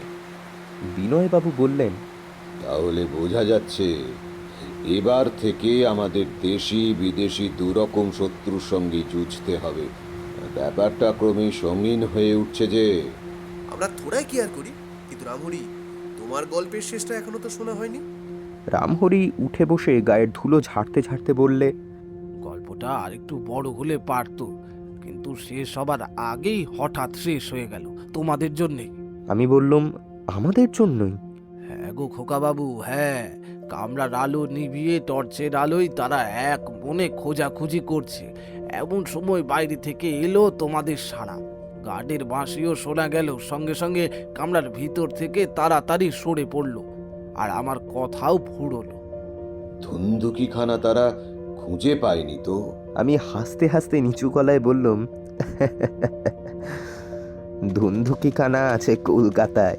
বিনয়বাবু সবিস্ময়ে বললেন, সে কি? ধুন্ধুকিখানা একেবারেই বাজে। আসল দরকার তার ভিতরের লেখাটুকু। আমি আর কুমার সেটুকু মুখস্থ করে রেখেছি। কমল খুশি হয়ে উঠল। বাহবা, কি বাহবা! ধুনধুকির লেখা পড়তে হলে চুনচুকে এখন বিমলদা আর কুমারদার মনের ভেতর ঢুকতে হবে। আরও খানিকক্ষণ পরে ট্রেন এসে স্টেশনে ঢুকে বিষম চাঞ্চল্য সৃষ্টি করলে। চারিদিকে মহা হইচই, লোকজনের ছুটোছুটি। রামহরিকে নিয়ে আমরাও গাড়ি থেকে নেমে পড়লুম। গার্ড আর পুলিশের সঙ্গে ট্রেনের প্রত্যেক কামরা তন্ন তন্ন করে খুঁজে দেখলুম, কিন্তু রামহরি সেই 3 জন লোককে কোথাও আবিষ্কার করতে পারল না। নিশ্চয়ই তারা মাঠের মধ্যে নেমে গিয়েছে। সকালবেলায় একদল পুলিশের লোক ঘটনাস্থলে গেল খানা তল্লাশ করবার জন্যে, কিন্তু মাঠ, জঙ্গল ও আশেপাশের গ্রাম খুঁজে অপরাধীদের কারুকেই পেল না। আমার বিশ্বাস তারা কোনো পাহাড়ে উঠে আত্মগোপন করে আছে। যথাসময়ে লাইন মেরামত হলো। ট্রেন আবার ছাড়ল। দিন রাত যক্ষপতির রত্নপুরীর সমুজ্জ্বল স্বপ্ন দেখতে দেখতে আমরা ক্রমেই এগিয়ে চললুম ভারতের উত্তর সীমান্তের দিকে। ভারতের উত্তর সীমান্ত আমার মনে চিরদিনই জাগিয়ে তোলে বিচিত্র উত্তেজনা। আফগানিস্তান যখন হিন্দুস্তানেরই এক অংশ, তখন সেই রামায়ণ মহাভারতের যুগ থেকে সেখানে হয়েছে অদ্ভুত নাটকের অভিনয়। শক, তাতার, হুন, মোগল, চীন, পার্সি ও গ্রিক প্রভৃতি জাতির পর জাতি এই পথ দিয়েই মূর্তিমান ধ্বংসের মতো ছুটে এসেছে সোনার ভারত লুণ্ঠন করার জন্য। দেশ রক্ষার জন্যে যুগে যুগে ভারতের কত লক্ষ লক্ষ বীর ঢেলেছে সেখানে বুকের রক্তধারা।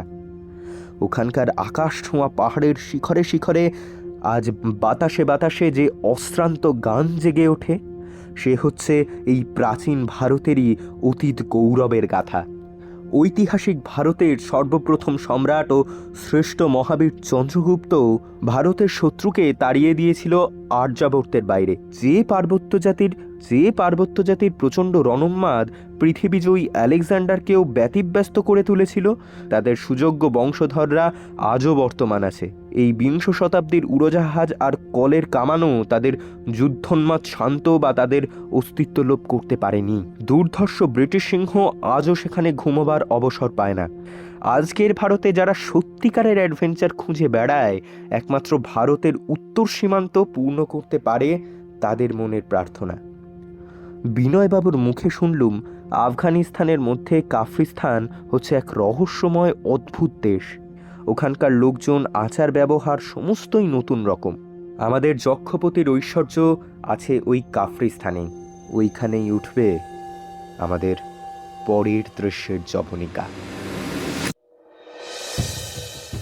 আমাদের আজকের উপস্থাপনার কণ্ঠশিল্পীরা হলেন বিমল ও সাহেব চরিত্রে অরিত্র, কুমার চরিত্রে অচ্যুতা, বিনয়বাবু হয়েছিলেন মৃন্ময়, রামহরি হয়েছিলেন রাহুল, কমল ঐশিক, মাঝ বয়সী চিনেমন রাজা, চিনচিউ অভিজিৎ, হিউয়েনসাং শিব শঙ্কর প্যারা, সন্ন্যাসী অজয়, গার্ড রাহুল এবং গল্পের সূত্রধারে আমি কাব্যশ্রী।